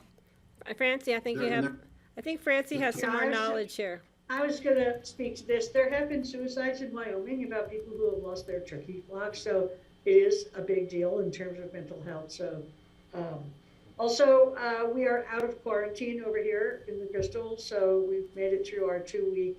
It seems like our the event over here was pretty isolated, but I'm still really careful about going anywhere where there's a lot of ducks and geese and, wearing my shoes and then coming back with them. We don't have a whole lot of ducks and geese land in our place, but there are places that do. So that is the biggest problem. But I did see in the New York Times, unfortunately, that there have been, I think, 24 bald eagles who have died from the avian flu, which is a pretty big loss. Yeah, wow. Anyway, that's what I do. I think there might be an advisement about not feeding the birds, also taking down your bird feeders. And I'm assuming that if you happen to have a parrot or a parakeet, it could be a vulnerable creature to this, and that would be devastating for somebody to lose a pet, a house pet. But I'm not certain about that. But that may be going too far astray here. But the advice about removing bird feeders, I thought was, that's a hard one for some people who really love to, have the birds flocking around. Thanks. So Francie, you can now take your chickens traveling with you, right? Well, essentially, we could let them out of our run, but we are not going to for a while. Yeah, my daughter hasn't let hers out. She's kept them pretty confined, but, okay. Anything else on workforce? We're good? All right, thank you. So we'll see you tomorrow. We'll see you tomorrow. Yeah, great. Thank you very much. Thanks, Jordan. Okay, board, we are ready for a break. Would we like a 10-minute break? Or do you want to How much more keep? do we have? Or should we just go through? Well, we've got Suzanne Wolf coming in at some point. We might have a lengthy discussion about the May, but we can do a little more open discussion if you want. Greg, I had I'm you. okay with that. Okay, Greg, I had you pending for more open discussion. Did you already? Yeah, I got it taken care of with Jordana. It was regarding the audits of the health companies, the disparity of pricing and, how to get our local providers reimbursed fairly so they'll get back in the game and take insurance. Okay, That's what it was about. Thanks. great. So now, John Peacock, did you have open discussion? Yeah, I didn't have any open discussion, but I think it might be worth noting for the board. I think the board's aware we conducted employee listening sessions last week. We had a number of them, and we're collating a lot of feedback, a lot of good feedback that we got from employees, and so we will be putting that together into a future presentation and probably some recommendations for the board to consider, both in terms of gap solutions while we're experiencing some big changes and prices of certain things like fuel and food and that sort of thing, and just other options culturally that we might want to be looking at. So just a note that we did conduct those and we are going to be following up. I did commit to at least be able to discuss major themes with employees that we heard in the next round of manager chats coming on May 18th. So Okay. I'll be right in that time frame. Great, thank you. Anybody else on the board have Greg? And Kelly, do you have any? Question for Yeah, John. I'm gonna bring up CCA. Hey, John, Yeah. thank you. I think that it's great that you're doing these listening sessions, and I can imagine a couple of other boards, at least that I'm on, that might benefit from that. It's been suggested that they try it, and I don't know if there's any way you can share the protocol or how you constructed the listening sessions and the survey to create a safe environment for people to really share. But I'd love to be able to share that with some of the other boards, and just wanted to ask you, maybe that would be an easy lift. If it's too difficult, I can just suggest that they do it and let them figure it out. No, But I'd love.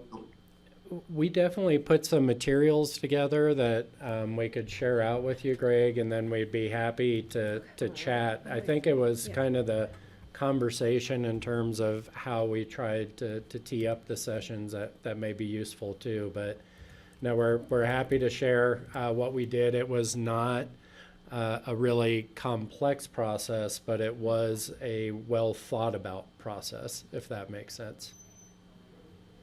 Yeah, please do. That'd be Yep. useful. We Thank you. can certainly do that. I'll touch base. Laura Armstrong was doing our project management on that, so I'll see what she can pull together for us.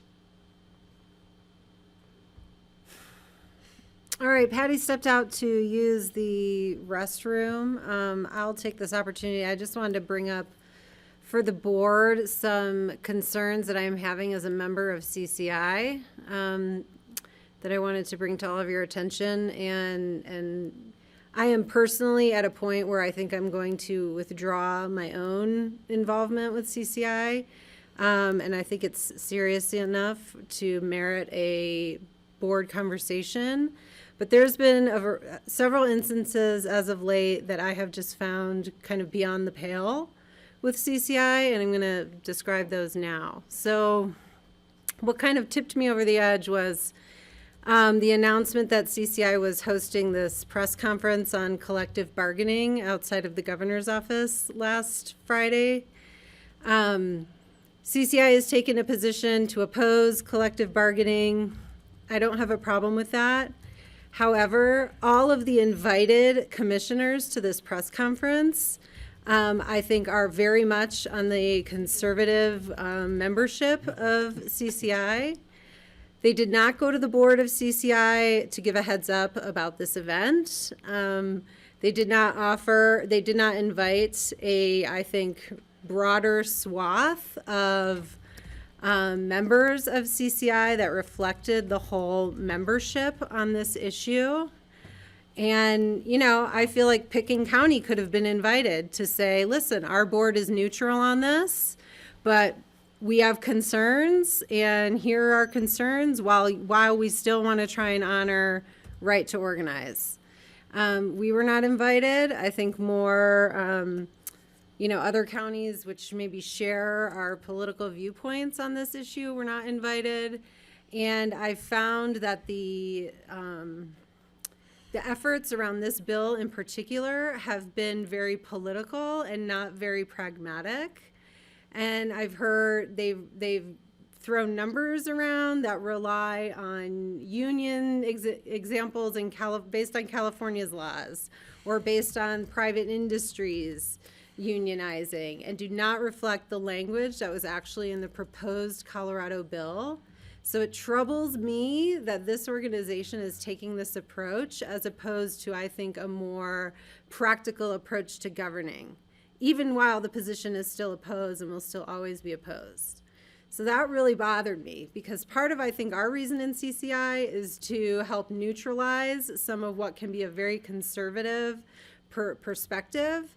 And yet now there's actions happening that we can't neutralize because we're not even being invited to the table. So I'm really troubled by that. I'm additionally troubled by a recent webinar that was held on election security, which was between CCI and the Clerks Association.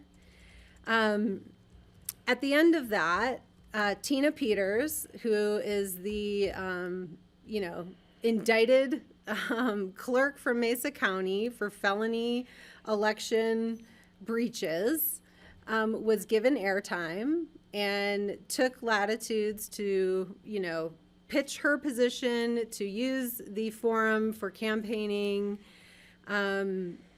you know, and she's on the outs with CCA. So it was very surprising to me that she was given any airtime. You know, I don't know if she was specifically invited or specifically not invited, but nonetheless, staff did not intervene here to sort of cut that off quickly enough, in my opinion. And I find that to be, you know, just shocking.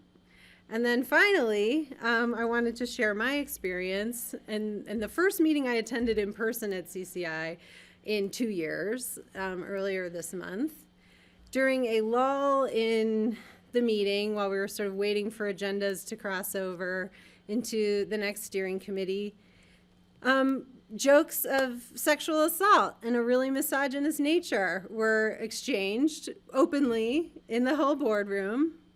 And met no response, you know, to admonish this by other board members or by staff. You know, women commissioners, elected female commissioners who are accomplished, smart people, are called doll in a very pejorative way in the context of, you know, discussions at the board meeting. And I don't want any part of that, you know, and nobody stood up to admonish this. And say how this decorum is inappropriate. There was no follow-up email from the CCI board or from staff to admonish this type of stuff. And I don't want any part of it. And I don't see how Pickens County should be part of it. So I wanted to bring that to your attention and for some discussion, because, you know, we pay $30,000 a year to be a member of this organization, and I'm failing to see you know, some benefit. I have seen some benefit from CCI. I will grant them that, but I just find some of this stuff really beyond the pale. So that's where I'm at. So Greg, and then Steve, please. Great, thank you, Kelly. Thank you for bringing that to my attention. I had no idea. I'm actually shocked and sickened by what you just said. Nobody'd be as surprised if I went along with you just to say, let's get out of CCI, and it wouldn't, I wouldn't miss it too much, because I haven't put a lot of stock in CCI to this date. There's an argument that there's a reason to be part of the minority, and I've always kind of gone along with that, but that's pretty sickening. If you wanted to write an op-ed for the local Colorado Sun or the Denver Post or anything like that, I would gladly sign it as a fellow commissioner who, as you know, has been opposed to collective bargaining because I just didn't think it was necessary for our county. But the fact that they are pushing so stridently toward it makes me want to change my thinking on that. I mean, I have to say, I really battled with myself about getting in the car and driving down to Denver and like wearing a billboard that says, not all commissioners feel this way. Yeah, and well, here I am, one of yeah, them, just a bird dog I that. feel but I had compelled the to flu. join you. And so if you want to pursue that in any way, or I'd rather throw the 30,000 to CCAT or CC4CA or somebody with CCAT or whomever else. Maybe the money's better spent elsewhere now, and we could certainly send a message that that is no longer acceptable to us, and I'd be with you on that. Thanks. Steve, please. Thank you, Greg.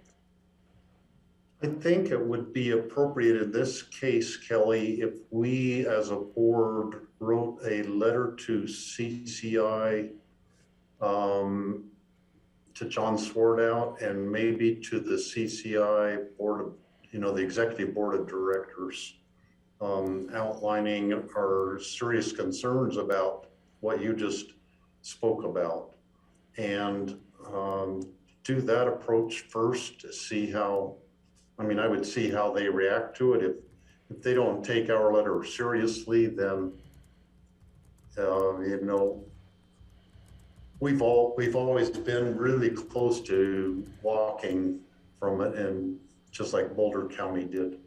And if we get a bad response or a non-response from our concerns, I think that would be something we should consider taking more serious action.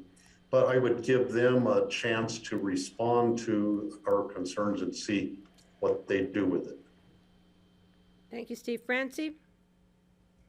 I agree with Steve. I think that's a good idea, and thank you, Kelly, for this. I've only been involved with CCI for a few months now, but I do hesitate to withdraw because, first of all, it would be sort of like deserting our friends in San Miguel and Summit and Eagle and some places like that. And but also it would give the conservative commissioners in CCI a whole lot of power if we didn't have some kind of representation from the other side.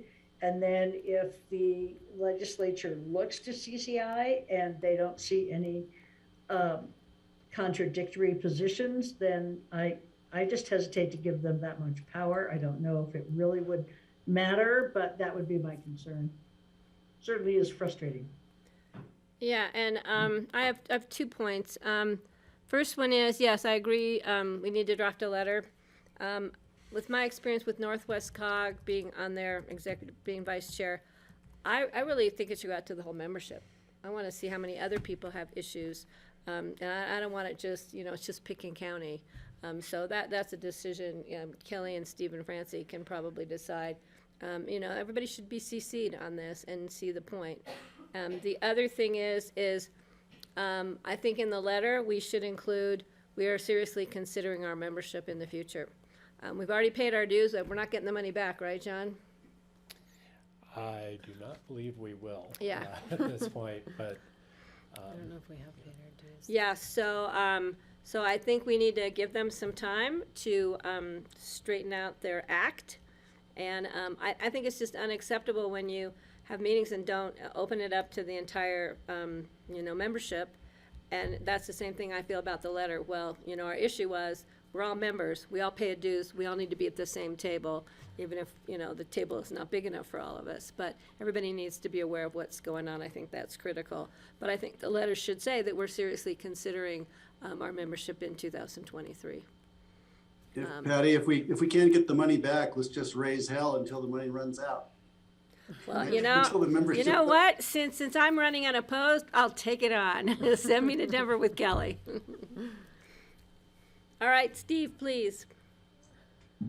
On a tangential topic about the collective bargaining at the CCAT meeting last week, we discussed that a lot, and I have the feeling is that CCAT is going to not be able to take a position on the collective bargaining because too many counties there said that they just cannot, they don't have the support to have a support kind of position.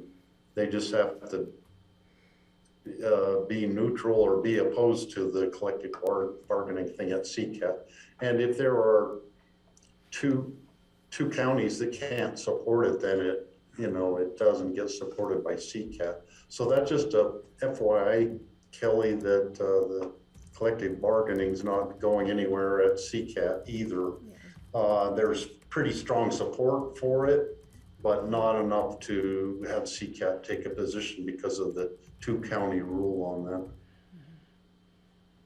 Great, thanks, Steve. All right, so we have direction on that one. John? So just real quick, so does the board want to see that?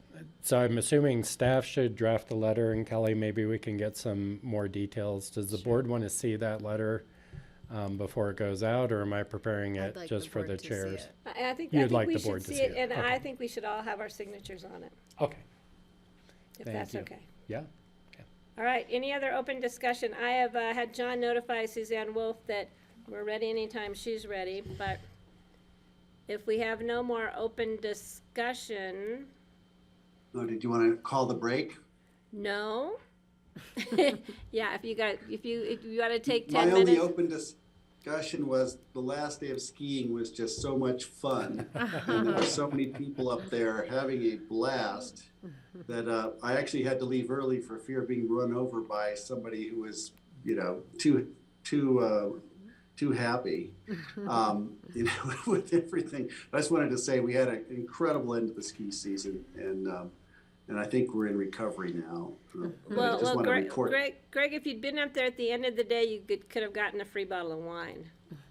It's They'd already possible, unscrewed but them, yeah. I also could have been run over by somebody who drank. It was a beautiful bottle of up wine. there. I watched Mr. Kaplan ski down with Rich Berkeley, and they were beautiful on the slopes. All right, so shall we take Francie? Just one quick thing. I know you guys don't really care a whole lot about the Fales family, and Bill had a terrible accident, and he has been in the hospital. He was hoping to go home. Yesterday, he was milking a cow who just wasn't getting milked enough. She wasn't in a stanchion. She was just in a stall. She swung around with her head and jammed him and drove his femur up into his hip. Oh, no. So he broke his hip in 5 places and his femur. He's in pretty bad shape. So I just wanted to pass that on to you guys in case you want to send him anything. Or Thank you. board. Yeah, thanks, Francie. Yeah, I think we should, we'll get a card, out for him. That would be great. Now, I'll try and bring it, so hopefully we can get some people here to sign it. Thanks, Francie. So shall we take 10? John, are you good with that? Yeah, I'm trying to. Okay. All right, so Grassroots, we're going to take a 10-minute break, please. Thank you. Thank you.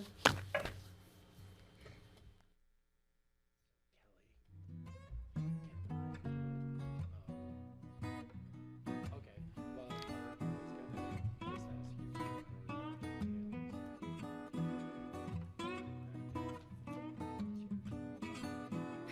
was gonna just I was almost gonna make a video for Ginny and Eric and John, sort of, just to be like, I want you to hear me, like how frustrated and insulted I am.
Welcome back.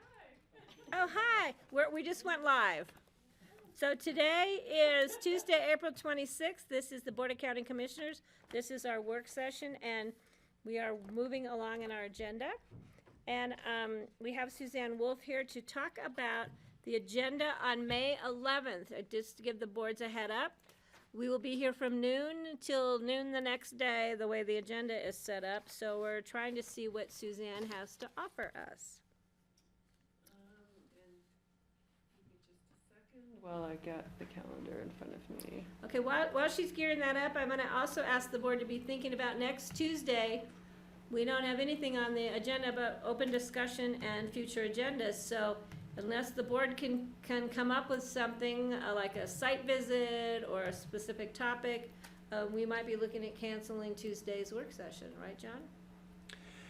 Yeah, so, and just additional information, we did have the mercantile on there. That will be coming off. We need to do a little bit more work on that. And so that left us with really no items except open discussion and future agendas. And so I will be out next week. I was going to suggest some retreat follow-up, but I'd sure like to be here for that. Yeah, you have to be here for that.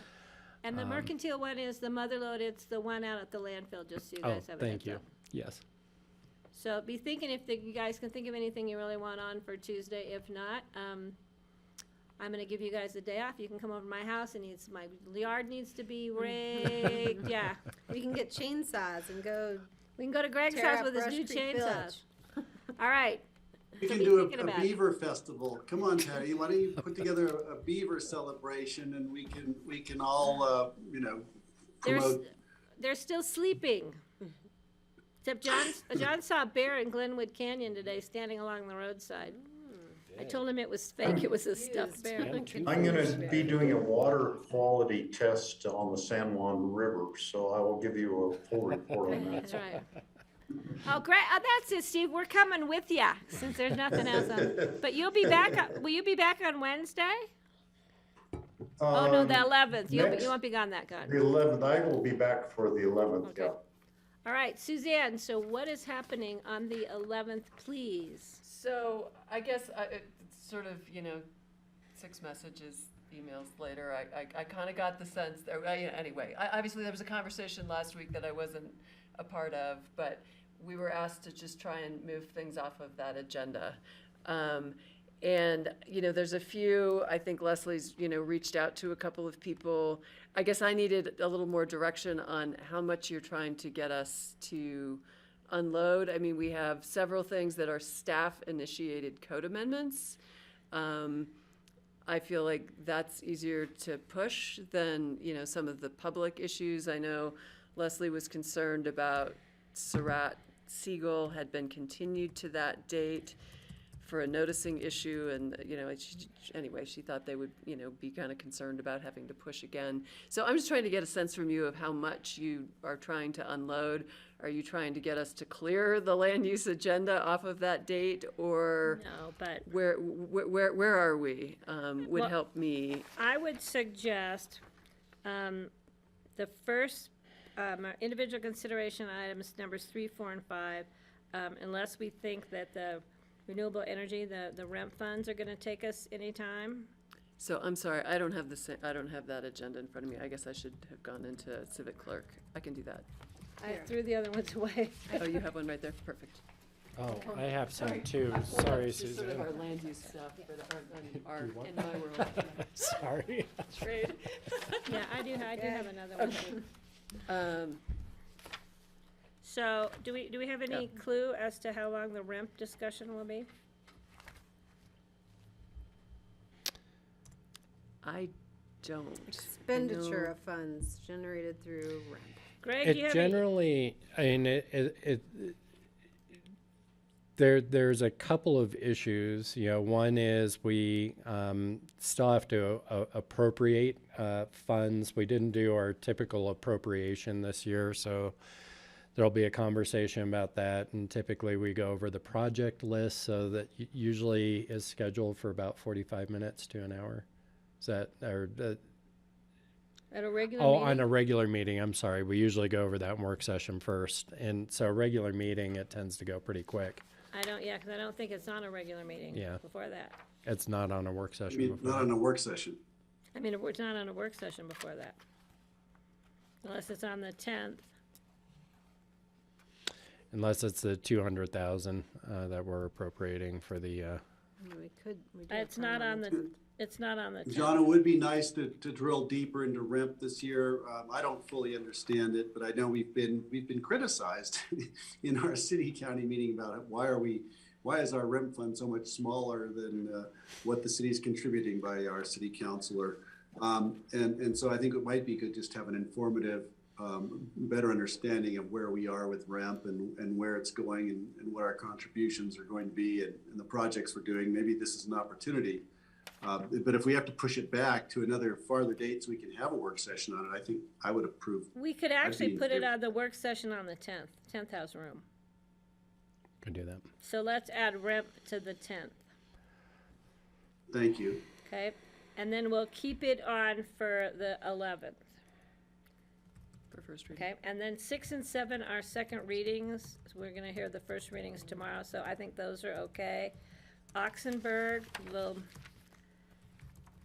I don't know what our deadline and time frame of that. It's also a second reading. I think we can hash that out pretty much tomorrow. I think the next two we could easily push. The 9th and, number 9 and Tridel number 10. and APK Willoughby. Yeah, let's ask, he may want more time anyway. That's Chris Benden. Mm-hmm. Yeah, so let's push these two. And then we have the one that's the Surratt? Again. Siegel? Since I don't know what they're asking for as far as their incentives, I don't know how long that could take. I mean, that is a brand-new application you will not have heard.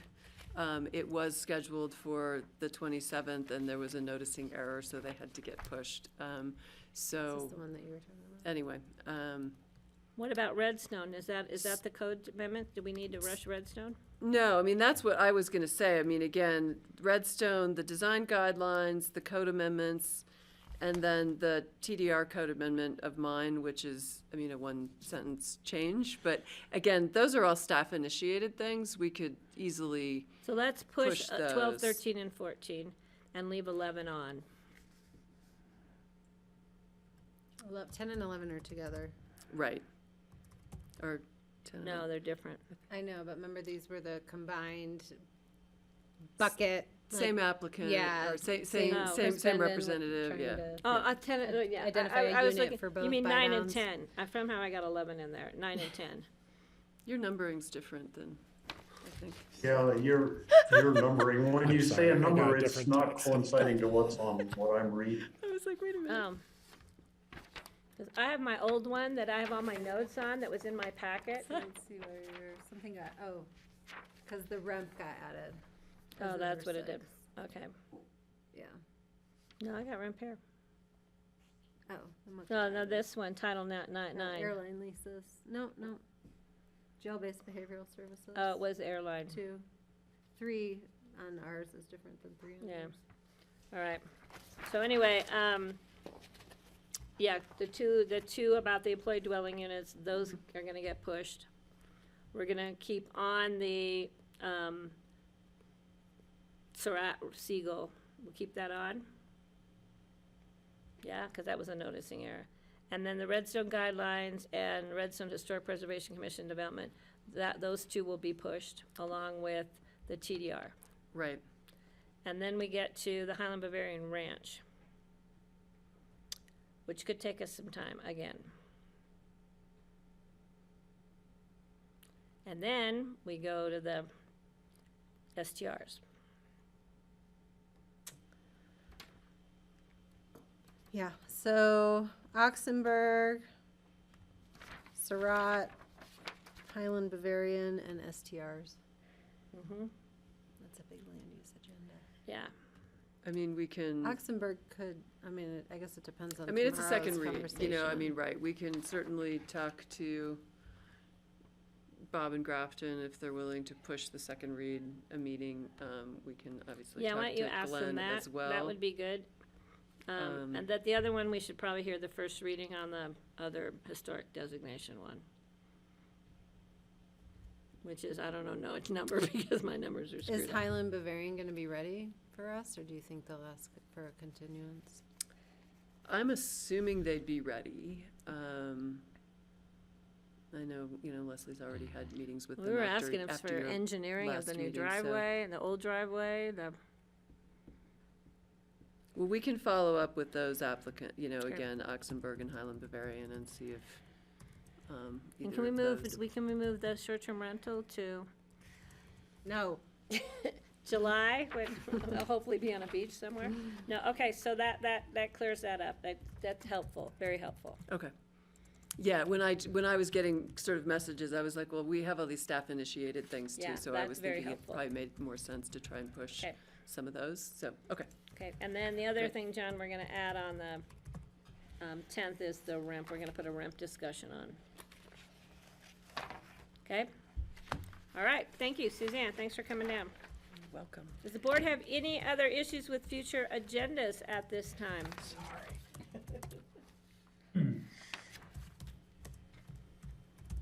Greg, please?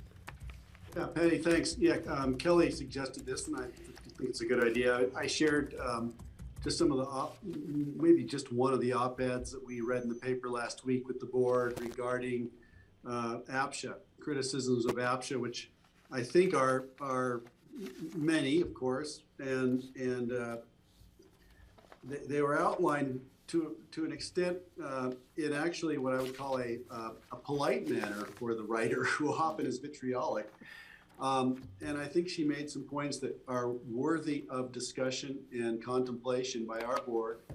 And so I think I would love to, if we don't have it already on a future work session, discuss APSHA and our approach to workforce affordable housing. I know we talked about having a consensus, and I think we do on some matters, but I'm not sure we do on all. So I want to get to that sooner rather than later. And so I'd like to schedule some real time to talk about where we're going with APSHA and where we're going with affordable housing, the way the county has been doing it, and where our goals are. I think this is important stuff, both to give direction to our representatives on APSHA, but also to just examine. I think it's time to really have an examination of how far we've come and the successes we've had, and what the future holds. And it's a huge one. It's a huge one. So I actually have been hesitating bringing it up, but I think it's time. And I also think that it would be a great interest in the community. So, John, I've got that on our list. We're gonna need some time for staff to put some stuff together and we have to bring APSHA in. Yeah, I don't know if it would necessarily, I think we need to talk about how we'd want to structure that, because it's really a conversation around, I think, APSHA's policies, and so it would probably make more sense to visit with the city and APSHA representatives about an opportunity to have that conversation. And why maybe don't you respond. talk more with Greg to see exactly what he might be looking for. So Greg, I've got it in my book, so. That's great. Thank you. Yeah, John, that sounds fine. I think all I would say is that, there is kind of I wouldn't call it an opposition movement, but there is certainly a growing body of citizenry who are concerned about the direction APSHA is going, and they've had a fairly robust conversation ongoing for months now. And I think it'd be great to bring some of them in, include them in a conversation, or at least participate somehow. Not trying to skew it in any way. I just think it'd be good to put everything on the table so the community can understand what's being contemplated. So it's not just an Joint meeting APSHA discussion staff with or the APSHA city? board conversation, but it's a community conversation. Yeah, I guess the board should maybe have some conversation about whether that should be a APSHA responsibility and something that, we should encourage APSHA, because they are separate political subdivisions. So it's a little bit of a difficult profile, Greg, I think, when it's us convening a conversation about another governmental entity's policy. And so I'm just wondering if maybe it's a different conversation that we should be thinking about in terms of, you know, encouraging these conversations at the APSHA level, because if we have them, then they have to be repeated again. Does that make sense? Yeah, well, that makes yeah. sense. I guess the reason I bring it up is just Rachel was very strident in her opinions about what we should be doing at the county level and why aren't we doing this and what should we be doing in our joint city meetings. So the conversation is already being had on these board levels. But yes, let's do it the proper way. I think APSHA should be having those conversations, and they should be including those voices from the community. And perhaps they are, and I just don't know it. So for me, it's really an information gathering session at this point. So however we need to structure it, I'm fine with. Yeah, and Greg, I did hear a lot too that you wanted to talk about, you know, county specific kind of programming and approach, which I think is separate from APSHA. So I think we could separate those two things. Whether we participate with APSHA with our programs or if we go a separate way, I think that should all be part of the ongoing conversation. It doesn't have to happen in half an hour. Okay. I don't think it can. Yeah. Yeah, It's there's almost no like way a it can, so- three-party retreat, APSHA board, city council, and BOCC. Well, and I just want to acknowledge, because, you know, I've heard from individual BOCC members like, oh, I'm concerned that APSHA's rules are this, you know, A, and I'm concerned about APSHA rule B. And, you know, I just want to make sure Francie and I are representing this board accurately in our conversations. And, you know, yes, Greg, there is a bigger community conversation, I think, about some of these regulations.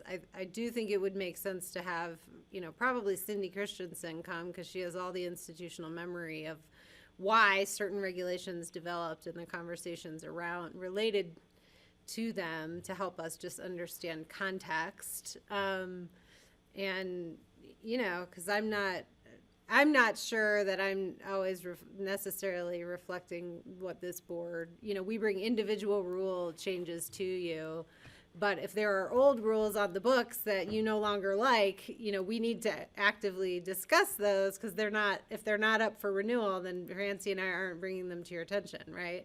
And that's what I'm hearing, is that some of the existing rules on the books may not have struck the right balance anymore.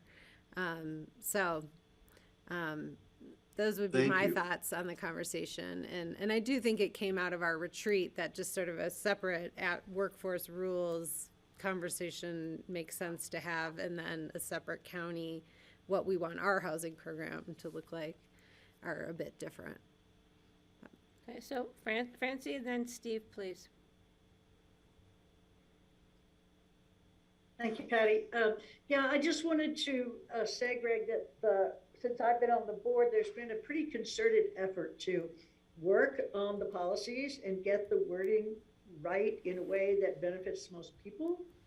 But I know that you and I are both concerned about the never having to qualify again once you own a unit. And I did bring that up in an email to the board and got a fairly strong message back from Rachel. I still would like to have that conversation. So I agree with you. I think it would be great for our board. I wonder though, Kelly, if Matthew should be there at least so he can hear what it is we're talking And about. Cindy. Yeah, Because, you know, he still defers to Diane a lot. Like when we did the stakeholder meeting in Woody Creek and stuff, she's still deferring to Diane a lot. So for him to be there personally, I think would be really good, not have to rely on Cindy or watching videos or whatever. Yeah, no, I agree. I just think Cindy can provide, I was trying to think who else definitely. could weigh in on these conversations about, like, well, why did that rule get put into place, and what values were being, you know, traded off in that conversation.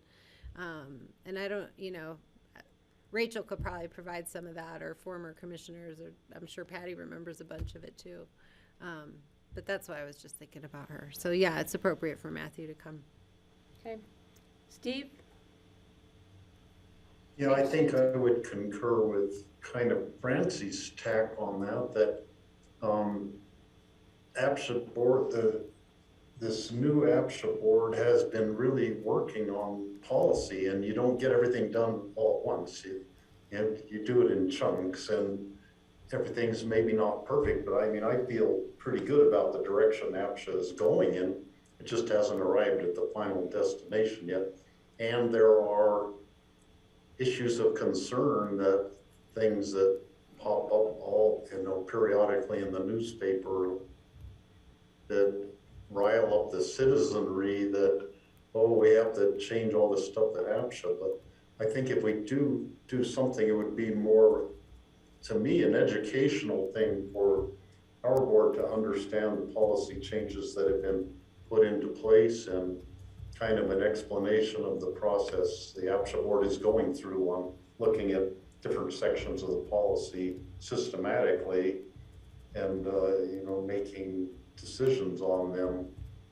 So I would be fine with that. I don't want to open up a thing and start criticizing APSHA without us knowing, getting more education ourselves on what they have accomplished with this new board and what is on their agenda for dealing with in the near future.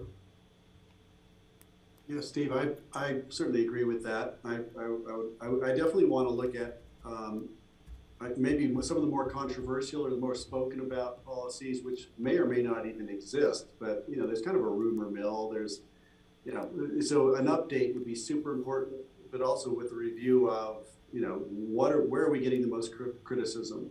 It's such a remarkable system that has accomplished so much that cannot be disputed. But it's also time to have a review, I think, because it's just kind of interesting that the county, we have our own program and we're kind of doing our separate thing, just out of expediency. And maybe this will help us all align ourselves better, especially as we're looking at regional housing solutions, which is what I hear a lot about. So thank you for that. I appreciate you indulging me with this. And I find it daunting and exciting. Yeah, and I'll just, I don't think, I felt like as a board member, everything Elizabeth said in her article, I felt like was factually true. It just didn't sort of discuss, like, these are the values that are being promoted in this rule, and these are the values that are being promoted in this rule. And, again, maybe it's not the right balance from our perspective anymore. She did say one thing, though, about APSHA housing. You don't have to pay the housing impact fee, the real estate transfer tax. I think I paid it when I moved into mine. I know, I feel like I paid it too, but I'll have to go back and look at our Yeah, so I think that may be an issue, that there's some amount that may have been waived, the first 100,000 or something. There was something in there, because I have a question mark on that one. And Greg, thank you for sending that on to me. I printed it out and I'm highlighting issues that I have questions about, but thank you. One issue that I don't think she touched on, which still I hear from people about, is the exemption that real estate speculators have. They can live in APSHA, but they can still own property if it's a speculative venture, part of their business. And I know we have, 30% of APSHA inhabitants at this point are in management and real estate industries. So we have a very high percentage of people.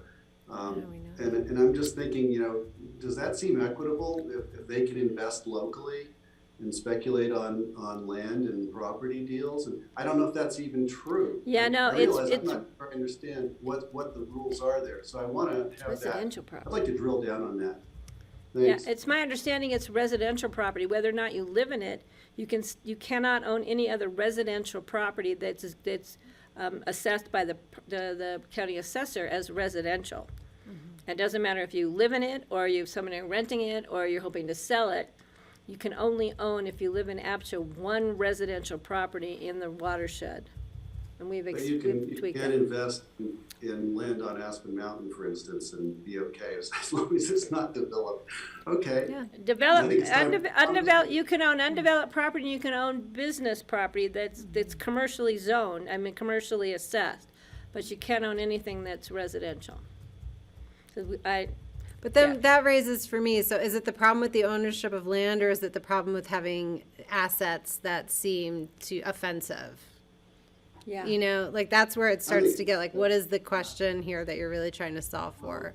The question I have is that, you know, are the taxpayers and everyone else subsidizing, you know, I'm just not sure how this is helping solve our workforce housing problem. And that's where I think the frustration for me comes from, because I keep hearing it from others as well. So anyway, I want to know more about it. Well, we will work on something, Greg. How's that? That's my, what is he called? What was his things today? No. What was? Tangential? Tangential? Yeah. Beavers, Yeah. Coward. Yeah, Kelly gave you hers, and you've seated. like taken up everybody else's today, so. All right, any other not tangential? Open discussion, or whatever. You can be tangential if you want, we're gonna be open. All right, are we good? John, anything else? So tomorrow, I have a question. Who's coming? I am. Kelly will be in the room, Steve will be in the room, Greg will be in the room. I will be in Meeker. That's right, and Kelly is going to run the Pandoras because I will have to recuse. And, oh, one thing we are going to talk about soon is the BOCC working agreements that we did not get to during our retreat. So we need to talk about those at some point. So John and I have been trying to get that on an agenda, and we will at some point, right, John? Okay. All right, guys, I will be here tomorrow, and we'll see. Francie, be careful over in Meeker. It's dangerous territory over there. Yeah, there's wolves there. I hear. And there's chickens. All right, see you guys tomorrow. Thank you. Thanks, Grassroots. Thank you, McKella. All All right, right, thank you. cheers. Thank you.